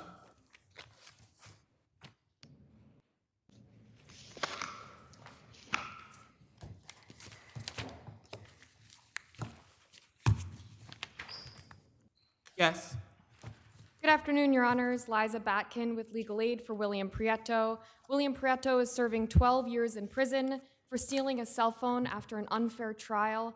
The jury was distracted by impermissible propensity evidence, encouraged... I didn't understand your argument in terms of propensity. How does the fact that the defendant possessed 2 broken cell phones, neither of which belonged to any of the parties involved, how does that constitute propensity or showing that somehow the jury is going to conclude from that the defendant stole those 2 prior cell phones? Well, first of all, it wasn't only the 2 broken cell phones. It was also testimony from a forensic expert about an extraction report of the complete contents of one of those cell phones. Which had nothing to do with a theft. Showing that cell phone had no affiliation with Mr. Prietto. Exactly. So how does that show propensity? I mean, I agree with you to some extent in terms of the relevance. I'm not really sure that it was relevant and therefore it was admissible as such. Although I understand the people's argument was that it went to motive. That he had 2 broken phones, so therefore he wanted a phone that actually worked. And one of the phones he had was a, what was the name of the phone? It's a weird, I never heard it. Cool Pad? I'm sorry? Cool Pad? A Cool Pad, yeah, which sells for like $25, $30 or something like that, as opposed to an iPhone. So he wanted an upgrade. That I understood. So perhaps it would go to motive, but I don't understand the argument that it would go to propensity. Well, frankly, I mean, first of all, as to motive, the idea that the phones provided a motive for him to want a better phone is frankly absurd. As the trial court held, motive... Well, it is, because whenever there's a theft, the motive is because you want to, better yourself, or you want to, you want money, right, or something, or you want property. Exactly, Your Honor. But as for the evidence, I would argue that the only inference to draw from this evidence, the only reason that the prosecution wanted it in, was to imply that these phones did not belong to Mr. Prietto, and therefore that he had stolen them. And the next step is to conclude that Mr. Prietto had previously stolen phones, which is exactly the kind of propensity inference that isn't allowed. I don't know. It seems to be a jump. What did the ADA say about this evidence, if anything, in summation? So the ADA in summation asked the jury to find it suspect that Mr. Prietto had 2 cell phones, one of which had no affiliation with him. And I would say that actually goes to undermine their argument that the phones were simply introduced in order to prove motive. There's nothing suspect about having bad phones and wanting a better phone. The clear inference the prosecution was asking the jury to draw was that Mr. Prietto had stolen these cell phones, and therefore that he was more likely to have stolen this cell phone. And the prejudice of the admission of these cell phones was very significant in a case, A, involving a stolen phone, and also with so little... Well, there was money that was alleged to have been stolen as well. Either $30 or $50, and he Yes. wasn't found with either the phone. He was or- found with $15 or something like that. Exactly, he was found with $15. But this was a close case to which Mr. Prietto was entitled to careful and unbiased consideration of the evidence, and he didn't get that. Well, there was a general charge in terms of propensity, right? There's a general CJI charge concerning propensity. There was no limiting instruction in this case. No, but I'm saying the general charge talks about propensity. Your Honor, I'm actually not sure that that general charge was given in this case. There was no, even after the defense counsel objected and trial court found, just as Your Honor found, that this evidence wasn't relevant. I'm questioning whether it was relevant or not, but as stated, the basis given by the people was that it went to motive. You're also arguing ineffective assistance of counsel. Was there a 440 done in this case, submitted in this case? No, there wasn't, and there didn't need to be in this case. You can review this on direct appeal, and the reason is that there could have been no conceivable strategy for not objecting to the cell phones. Well, he did to some extent object to the cell phone, and also he did elicit, I don't know if the attorney was male or female, the attorney also did elicit that Mr. Prietto's name was not mentioned in either cell, it was not linked, he was not linked to either cell phone. Yes, but that was exactly actually the basis of the prejudicial inference. The fact that this phone had absolutely no affiliation with him was exactly what supports the idea that he had stolen this phone. Well, you only have a couple of seconds. What was concerning to me was the cross-racial identification charge. Yes, Your Honor. Yes, it was also ineffective for defense counsel not to request a cross-racial identification charge in a case where the only identification at trial was across races. And the Court of Appeals has made it clear that the risk of misidentification across races is high enough that wherever that charge is requested, it has to be granted. Well, the problem, the issue was that because there was no 440, I do not know, I cannot make a determination. I don't see that you can make a determination as to whether this was strategic or not, because counsel on at least 2 occasions stated that he or she was considering asking for the charge, but they weren't, he or she was not sure whether they were going to ask for the charge or not, and then ultimately concluded that they were not going to ask for the charge, but rather was going to ask for a one witness identification charge. So the 440 would have been helpful in determining the strategy in not asking for that charge, but rather asking for the one witness identification. Perhaps, but we would argue that there was no conceivable strategy not to attack, however possible, the only identification of Mr. Prietto at trial. In fact, the only direct evidence against him was the bouncer's identification of him. Mr. Primus, right, or Primes? Yes, exactly, Joseph Primes. Thank you. You have time on rebuttal. Thank you, Your Honor. Good afternoon, Your Honors. May it please the Court, Sheila O'Shea for the people. Just want to make 3 points with respect to the cell phone evidence. First of all, the defense attorney did object at 3, I think, important junctures. One, after testimony was elicited regarding the type of information contained in the extraction report, and the defense attorney correctly objected on the basis that that information, that testimony was irrelevant, and the judge sustained the objection. There was a second objection, contrary to what counsel says in her reply brief. Let me just see here. That's at page. So the first objection was at page 360 of the record. The second objection is at page 362 of the record. After the prosecutor elicited that searching the extraction report for the name Prietto yielded no results, defense counsel objected. He said, "Judge, I'm objecting," and the court says overruled as to that objection. Thirdly,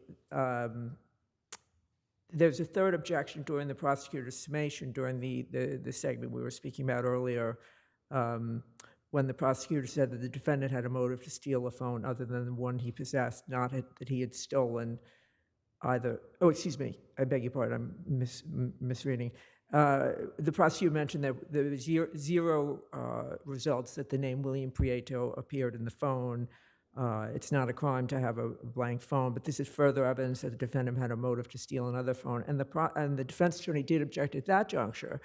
So I think it belies any notion that he was ineffective. And I think importantly, The defense attorney in his own summation made a point of telling the jury there's no evidence whatsoever that these phones belong to anyone. Well, why wasn't it prejudicial? Why does it not go, perhaps in the minds of the jury, that they would see this as propensity? Well, there's no one ever said these phones were stolen, and as I said, he made a point of the defense attorney made a point of telling the jury it didn't go to propensity. Well, if there's no link between the defendant and the two phones, then, I mean, would the jury not perhaps conclude that he came by the two phones some way other than something that was legal? Well, In a case involving a stolen phone, stolen cell phone? well, whatever the jury may have concluded with respect or believed with respect to propensity, the defense attorney shut that down when he made a point of telling them there's no indication that these phones belong to anyone but my client. So he affirmatively countered. Right, but as we all know, what the defense attorney says or what the attorneys say during the summation is argument. And so they can accept the argument or they cannot accept the argument. Right, but if we're talking about the ineffectiveness of the defense attorney for his failure to object, this is yet another. So we have 3 objections, and we have, in addition, his affirmative argument to the jury, don't accept this as propensity evidence. So I think, and Well, that goes to propensity. What about ineffective assistance of counsel? well, that's my point. You mean with respect to the cell phones or with In general. Well, okay, he made 3 objections with respect to the cell phone evidence and affirmatively argued that it didn't constitute propensity. So I think that belies any notion that he was ineffective. With respect to the cross-racial ID, as Your Honor pointed out, there were 2 separate junctures at which counsel indicated that he was considering requesting this charge. One was prior to voir dire, one was during the charge conference. He subsequently advised the judge that he had decided against it. And to me, that cries out for a 440 hearing to determine what his reason was for that. And I think the reason we have suggested, which I think is credible, is that it was at odds with his defense that the perpetrator was in fact a black man. Because if he requested the cross-racial ID, he was effectively conceding that the perpetrator was a different race rather than a black man. So I think that's on this record. I think that's as legitimate an explanation. Whether you consider that legitimate or not, I think that given his indication that he twice considered asking for it, I think a 440 hearing is desperately needed before this court can make a ruling on the ineffectiveness. Could you briefly speak to the trial tax? At some point in time, the defendant is offered 5 years. After trial, he's sentenced to 12 years. That's a substantial increase in the... It is a substantial increase, but I don't think it's out of line with the practice of lesser sentences being offered in connection with pretrial offers. Well, that doesn't... It's not to say it's not. Yes, it's double the amount of time, but this was Well, it shouldn't... double. Yeah, it's more than double, and it should not be a practice. I mean, I don't... Oh, no, I think there's certainly a practice of offering lesser sentences in Yeah, but that's, pretrial offers. it's more than double. Well, this is a serious crime. This woman said she was traumatized by this. She had to start therapy. The judge recognized that she spoke at the sentencing, right? She did. Yeah, or I don't know if I can't remember. I think she One of spoke them directly. did, I I can't think. remember if someone read her. I think she might have spoken directly. But, she talked about how traumatic. I mean, someone threatened to kill her if she didn't turn over her money and her cell phone. Anyone would be traumatized by that. And as I said, the judge himself recognized that she would likely suffer lifelong psychological harm as a result of this. Weren't there 5 felony convictions? Pardon me? Weren't there about 5 felony convictions? Five, yes, and not to the first mention offense. a slew of convictions in New Jersey. I think we had 4 felonies and something like 28 misdemeanors. Including attempted second-degree robbery. That's right, Your Honor. So unless the court has any other questions, I'll rest on my brief. Thank you. Your Honors, I'd actually like to begin with the sentence. We are asking for, in the alternative, a reduction of the sentence to the minimum of 7 years. This was still 2 years longer than the prosecution evidently thought was sufficient before trial when they offered 5 years. Well, perhaps it was the 5 was sufficient if it would have spared the victim the necessity of testifying. And I would say that 2 years is a perfectly appropriate tax for that additional trauma to the complainant. There was no gun in this case. There was no physical. There was We no don't gun know, right? recovered. Because Sorry, that was Your the whole point. It was displayed what appeared to be. Exactly. We don't know that he did or did not have a gun in the backpack. There was no gun recovered. There was no physical injury. He only had one previous violent felony offense in New York, and his record also does have to be understood in the context of his lifelong struggles with addiction. And then as to the defense counsel's objection, it was both too late and not enough. The phones and the report were already in evidence. The court never told the jury that the objection to the phones had been sustained. So in the jury's mind, it was all fair game. Well, no, because after, I believe there was a bench conference, and then the prosecution just went off and not went off, but then asked other questions and did not continue with that line of questions. So it was kind of clear that the objection had been sustained.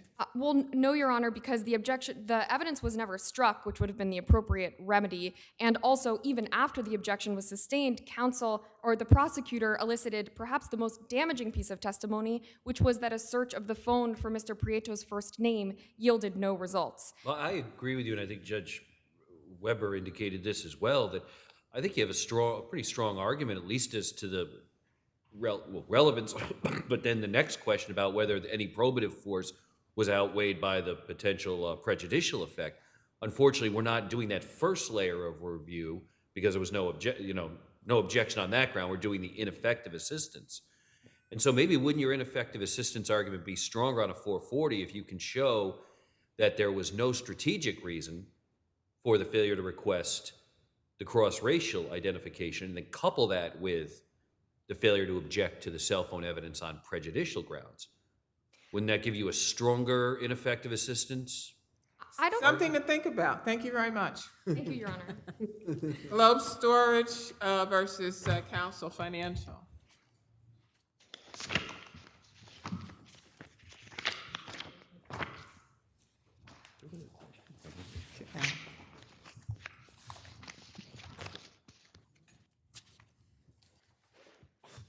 Afternoon, Your Honors. May it please the court. Joshua Krakowski for the defendant, Appellant, Council Financial. This is an unjust enrichment claim for junk furniture that nobody wanted. The entire case, the plaintiff's entire case rests on a Then why are we here? I mean, if nobody wants the furniture as junk, then why are we here?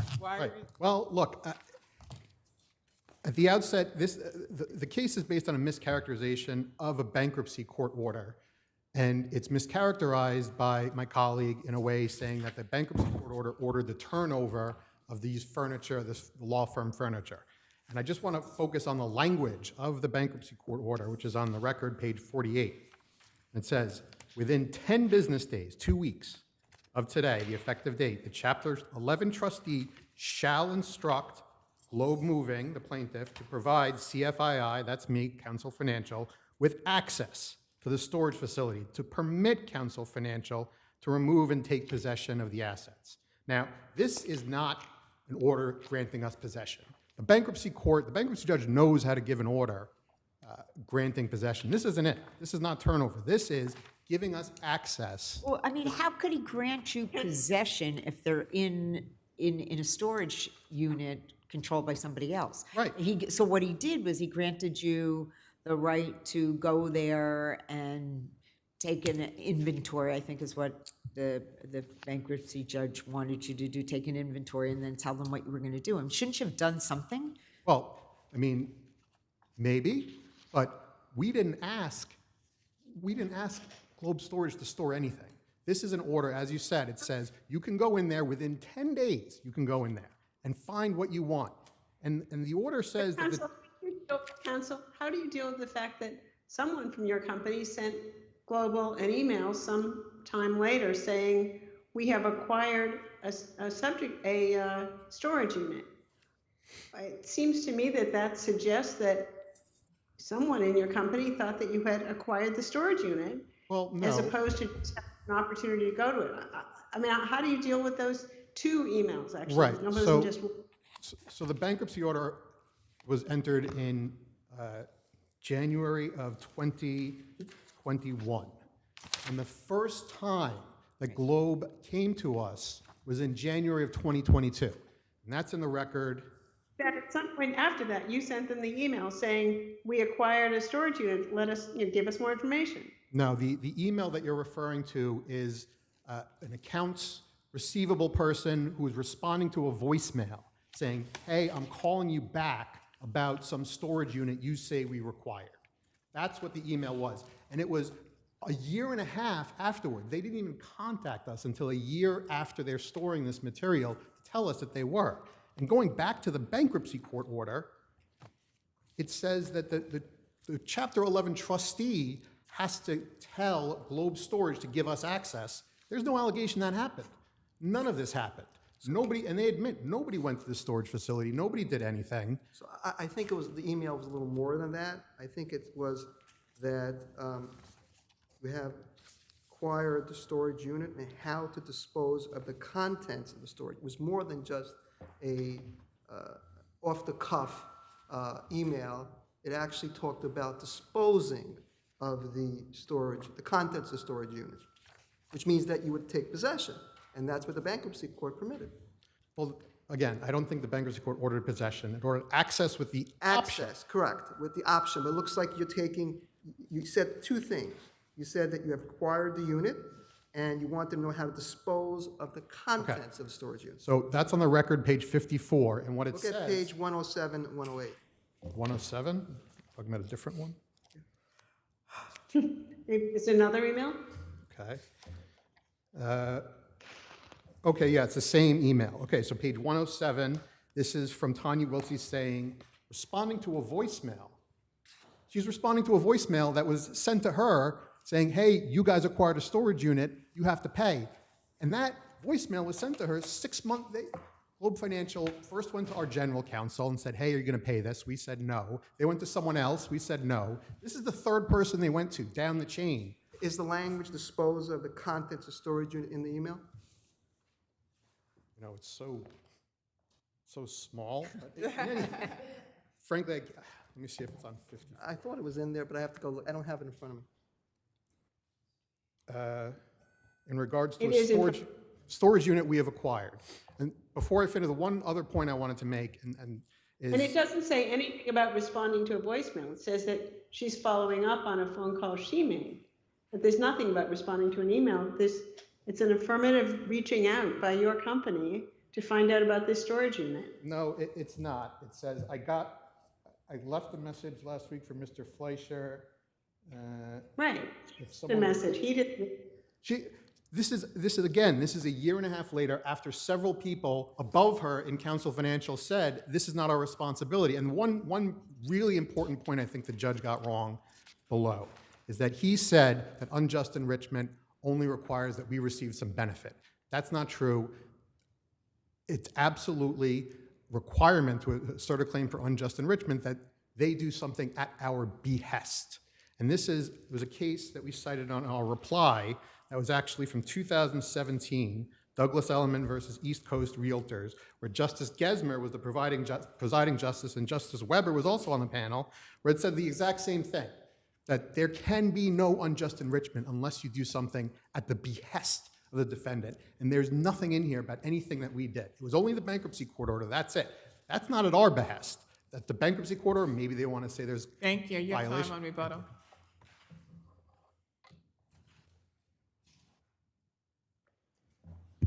Good afternoon, Your Honors. This is Elizabeth Tobia from the law firm of Elias C. Schwartz for respondent. There's a couple of things that I wanted to just go over briefly. First of all, we are in the context of a motion to dismiss pursuant to CPLR 3211. What I'm hearing my friend say is a lot of factual disputes over what this order from the bankruptcy court means, and he reads from it very selectively. A little context here is that his client put in a proof of claim in the bankruptcy court, had a lien against this property, including the property in the storage unit, and this order was entered into to see how they could perfect their lien, i.e. acquire the contents of the storage unit, which he describes as a bunch of junk that nobody wanted, which his client never went to look at. So how does he know it's a bunch of junk that nobody wanted if they never went to look at it? And in fact, the order, paragraph 5 of the order on page 48 of the record, which counsel never mentions anywhere in his papers or in his argument. It says the Chapter 11 trustee and CF2, his client, shall prepare an inventory of all assets turned over to CF2, and CF2 shall account to the Chapter 11 trustee for any proceeds realized from the liquidation of any of the assets. Apparently, they had to go to this storage unit and see what was in there and provide an inventory, and they didn't do it. They got this lien, they entered into this stipulation so they wouldn't have to enter motion practice over the disposition of these assets. They acquired the assets, they knew they were stored in the storage unit, and then he said, we're not gonna bother, after we went through all this trouble. And also, my client started sending invoices 4 months after this order was entered. This was January 2021. My client sent an invoice, the first invoice was May of 2021. And you're seeking the monthly payments starting from when you sent your first invoice, the May 2021? Starting from, I think, the date of the order, actually. The date of this? Yes. Until when? Well, the items are still in the storage unit because it took his client 2 years to finally tell us definitively, yeah, no, we don't want this and we're not paying you. And that's when we started the litigation.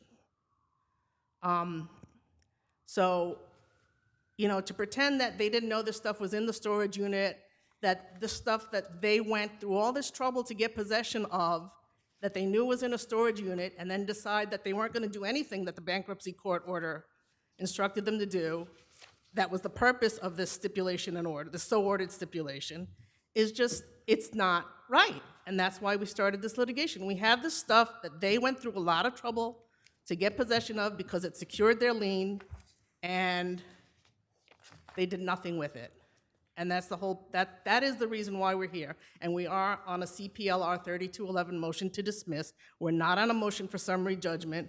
Whether or not there was behest is something that cannot be determined at this time, as in a lot of the cases about behest cited in my friend's papers are motions for summary judgment or non-jury trials, completely different procedural posture. I think my client is entitled to discovery to see exactly what went on, what was the background of this. But presumably it's a question of law, the import of the bankruptcy court order and stipulation, right? That's not a factual issue. So does the bankruptcy court order and stipulation provide them with a possessory interest in the property or some similar interest that could lead to some cognizable claims for the storage of those assets? Well, I believe it does, Your Honor, because the whole purpose was these assets were some of the assets that were securing the loan they made to the debtor, and they had a lien against it, and that's why they filed a proof of claim in the bankruptcy court, and then this stipulation, the so-ordered stipulation, was entered into to determine the disposition of those assets. It gave them the permission to remove and take possession of the assets stored, although they did seem to realize here that they probably were worth nothing much. But nobody ever did anything much as a result of this order. They could be, it could be like storage wars on A&E. It could be great stuff in that storage unit. Nobody ever bothered to find out. Thank you. Thank you, Your Honor. Let's go on a field trip. So, bankruptcy judge, again, knows how to make a turnover order. This is not a turnover order. The other point is that there's no allegation of any behest, none. And I think the Prestige Caterers case that we cited from the First Department is really good, where a father contracted for a caterer to provide his daughter a wedding. The caterer provided the services, then the father declares bankruptcy. The caterer sues the daughter in unjust enrichment, saying, hey, you got to pay for all this catering. She probably tacitly requested that the catering, and she wanted food at her wedding, and this court said no. The daughter didn't request that you did the catering, it was the father. So on pages 46 and 47 of the record, the relevant parts, I think, of the bankruptcy court's order and stipulation, was there a statement or a suggestion there that the subject contents of the storage locker were no longer part of the bankruptcy estate, but were now were now set aside to, in an effort to, make you whole or make you, partially be recompensed for your claim against the bankrupt? Well, what this is, it's an option for us to take it. We didn't exercise. We never exercised the option. And again, the bankruptcy court knows how to do this. There is a federal statute that we cited. There's no opposition, 11 U.S.C. 363. If you're going to transfer assets from a bank, from a Chapter 11 trustee, there's got to be a court order. No court order here. There's no tacit instruction that we ever told them to do anything. We didn't even know they existed until a year later when they finally came to us. They didn't even have our contact information until a year later. And that's in the record too, where they, on page... Well, you did indicate that you did file a security interest in all of their property, which included the furniture. Yes. And you weren't interested in finding out where the furniture might be? I mean, it was regular office furniture. That was more hassle than it was. Well, I don't know how you know that. We're getting since you beyond the didn't see pleading. it. Yeah. One final point that I want to make. Thank you, that's it. Thank you, Judge. DeLuca v. DeLuca.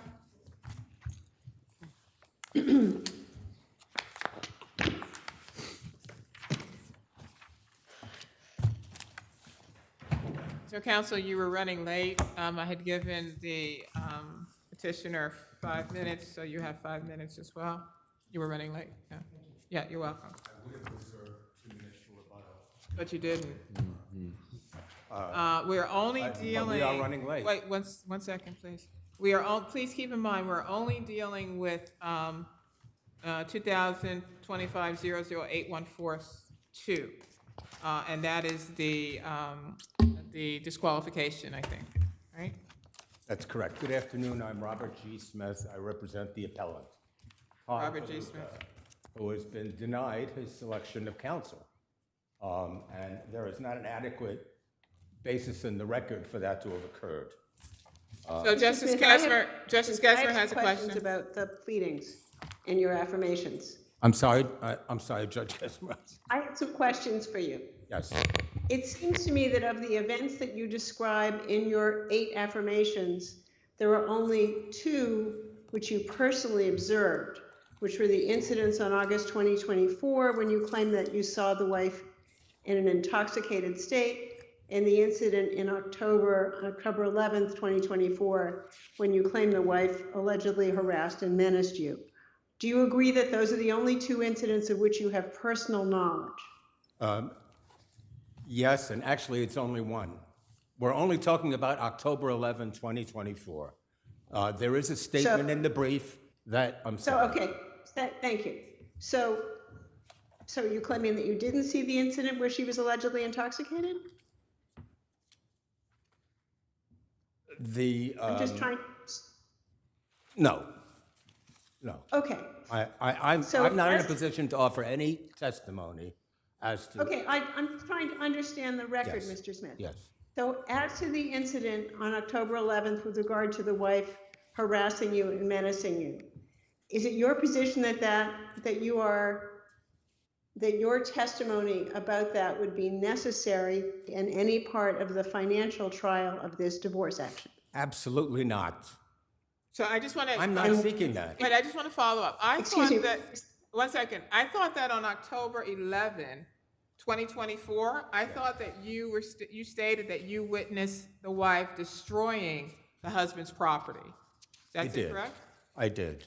You observed the wife destroying the husband's property. I observed the wife rip caution tape off the section of the husband's bedroom where he had put his clothes, and I was informed later by the husband that property of his was taken. I did not at any time indicate a desire or ability. No, I'm just trying to figure out what, if any, your testimony would be. So the only testimony in terms of October 11th, in terms of the destruction of property, is that she allegedly ripped this tape off of a piece of furniture? And I wouldn't even testify to that. Okay. On October 11, 2024, there was a court order of October 9 that permitted the wife permission to enter the apartment. She did not have exclusive occupancy. The husband had exclusive occupancy, and pack her belongings and not disturb any of the husband's property, period. During that October 11th, I was there because my client was ordered not to be there, and could not afford someone else to be there. So we call this in matrimonial practice pots and pans. I was there to merely observe and make sure nothing was stolen. Anything, Justice Gasser, any other questions? Well, I'm still trying to understand whether Mr. Smith views his possible testimony about the wife menacing or harassing him as relevant to any aspect of the divorce, of the financial trial and the divorce action. It is absolutely not relevant. I've addressed that in my brief under Section 236 B5D. There are 14 statutory factors for the distribution of property. This pertains to none of them. On October 11, the wife was acting up, let's say, divorce litigants sometimes are emotionally involved. Okay, so again, your statement is that this does not pertain to any of the relevant issues, right? Correct. Okay. Correct. And it's not necessary testimony. And under the leading authorities, S&S Hotel Ventures Partnership against 777 SH Corp., the Court of Appeals has held, and this court has followed, and I have quoted and cited many of the cases. One of them, Judge Higgett was on the panel, Domingo against 541 Operating Corp., that there is a very high burden of proof required to disqualify counsel and deprive a litigant of his selection of counsel. Can I ask you another question? This was something that Judge Chesler did sua sponte. I mean, there was no formal motion for disqualification that was brought before him?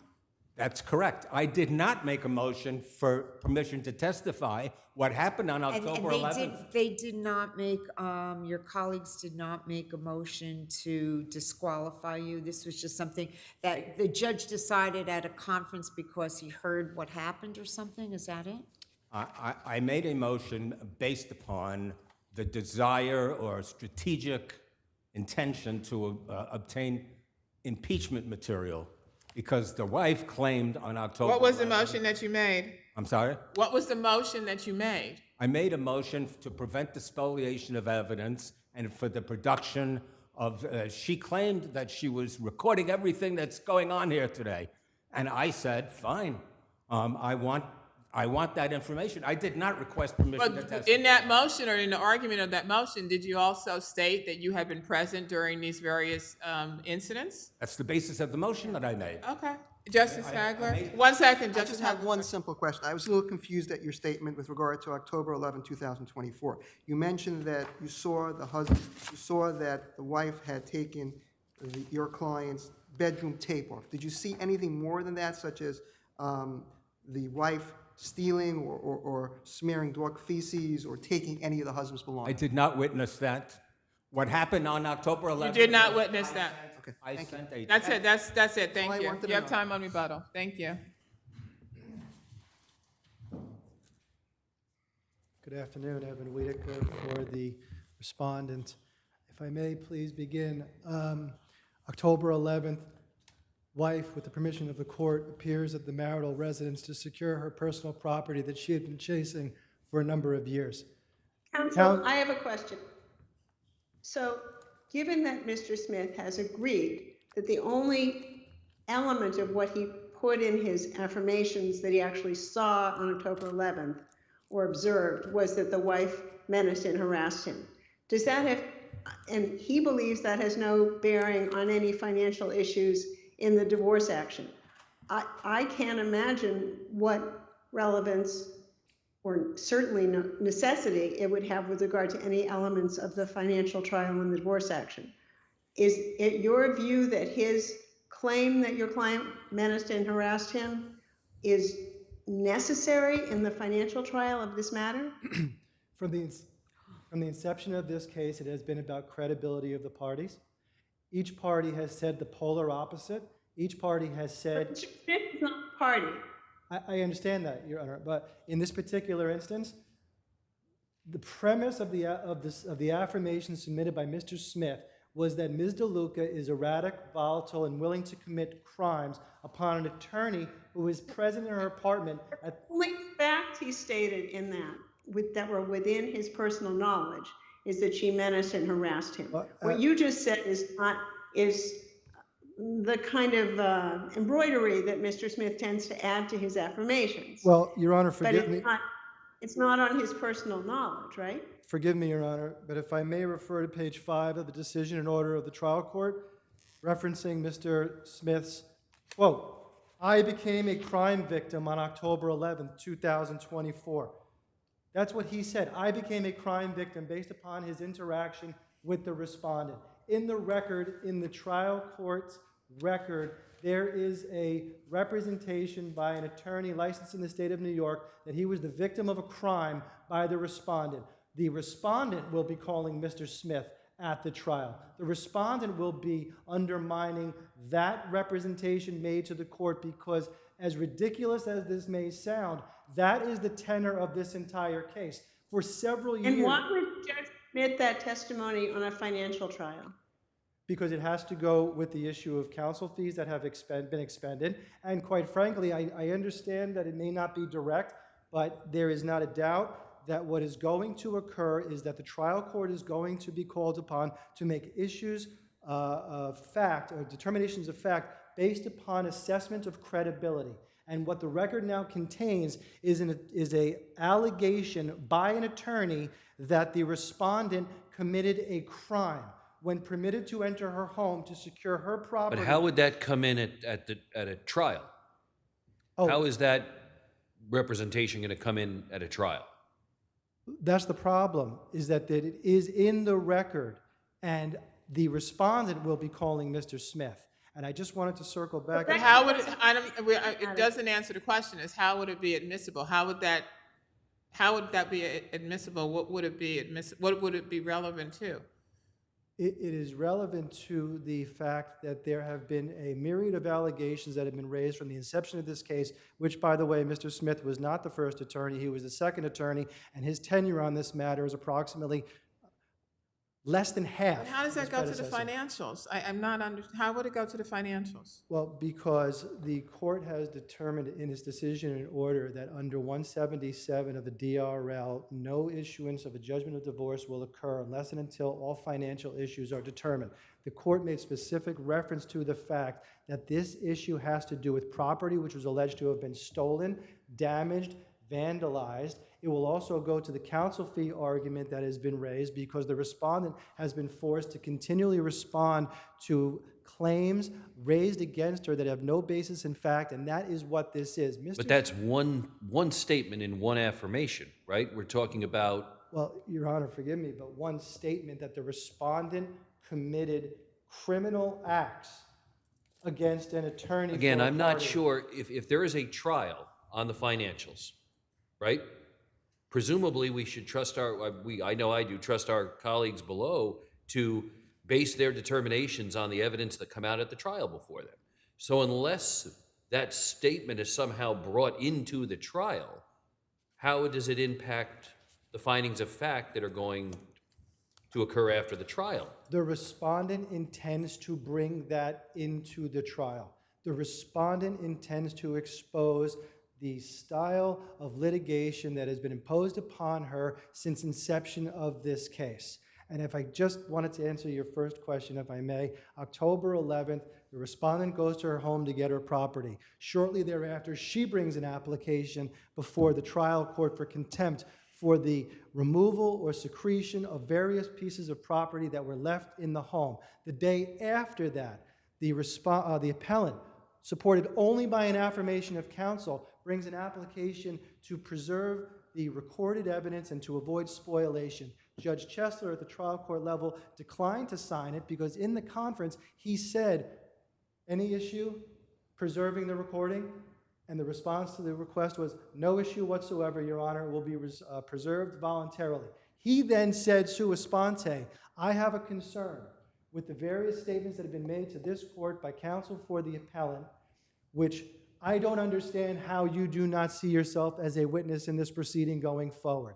And the court said, I want this briefed. This was not strategic. This was not litigation tactics by the respondent. This was sua sponte by the court based solely upon the allegations that were made, unsupported by an affidavit of a party. because I will just say that the efforts. The allegation or the motion was for a spoliation. I mean, to maintain the recording. How is that an allegation that would somehow color the record wherein he would be removed? I don't dispute what Your Honor is saying. I believe that the Counsel- appropriate. Well, let me just answer. I'm The sorry. appropriate procedural methodology would have been, I was in the apartment, she was acting inappropriately, she told me she was recording it, I'd like the recording saved. Instead, in an effort to color the record and prejudice the court against the respondent, Mr. Smith went beyond that and claimed that he was the victim of a crime at the hands of the respondent. That is the issue. These were voluntary decisions that were made by counsel of record at the time to place into the record, to place into disputed issues of fact, things that were completely extraneous, and the only rational basis that could possibly be identified is to prejudice the court against the appellant. That is what has transpired in this case since inception. That is what has been recognized by the trial court. That was why they asked for this. Did you move to disqualify counsel? No. So why didn't you make that argument before? I didn't even see any of those arguments that you just discussed below. Allow me to answer this, because the inspection of the apartment occurred, motion for contempt was immediately followed by a proposed motion regarding don't spoil the evidence. We get to the court conference, and almost at inception, Judge Chesler raised that issue and said, I want it briefed. So the period of time in between these events. So you couldn't move at that point in time to make a record? I didn't see anything in the record saying you're going to call your worthy colleague here as a witness on your case. I always thought the argument was that he be called with respect to the financial trial, and in reverse with respect to the various issues. And these are issues that you raised for the first time. No, this was contained in the brief submitted at the direction of the court, and I do agree with you. Tell me where that's in the brief. I don't remember reading that. I was going to follow up on that. I didn't see anything in the papers below that suggested that you were going to call Mr. Smith as a witness. Okay. Both didn't see it. Did you state that in your papers? That's where it is. Allow me the opportunity to look. I don't want to misspeak. Well, just we'll take another look at it, but you don't have any time on rebuttal. Okay, but. Thank you. Yes, thank you. Very briefly, no good deed goes unpunished. On October 11th, when the matrimonial litigant, the wife, was acting up, I texted my learned and respected colleague. And Did you also make a motion to have him removed? No, I didn't. I texted him and I said. I thought there was also a motion to have him removed, to have counsel removed as well. No. Maybe I could if the order is reversed, and I also want to say that I don't know why Justice Chesler said what he said and addressed me the way he did on November 7. That's above my pay grade. I know that I texted. I think you moved for sanctions. That was the point. I'm sorry. You cross-moved for sanctions. That's true. That's what happened. Yeah, I thought that. Yeah, That's my recollection. And I thought you also moved for anything else, counsel, in terms of your counsel fees are not part of rules 3.7 of the Rules of Professional Conduct regarding necessary testimony. There's no showing of necessary. Did you want to respond to the statement that the intent is to call you as a witness? I think I'll quote Justice Kaye from the 777 case where she said it would be curious indeed if they called me as a witness. This was hatched later. There's no relevant, probative, admissible evidence that I have to offer on the 14 statutory factors for the distribution of marital property. Period. Thank you. Thank you.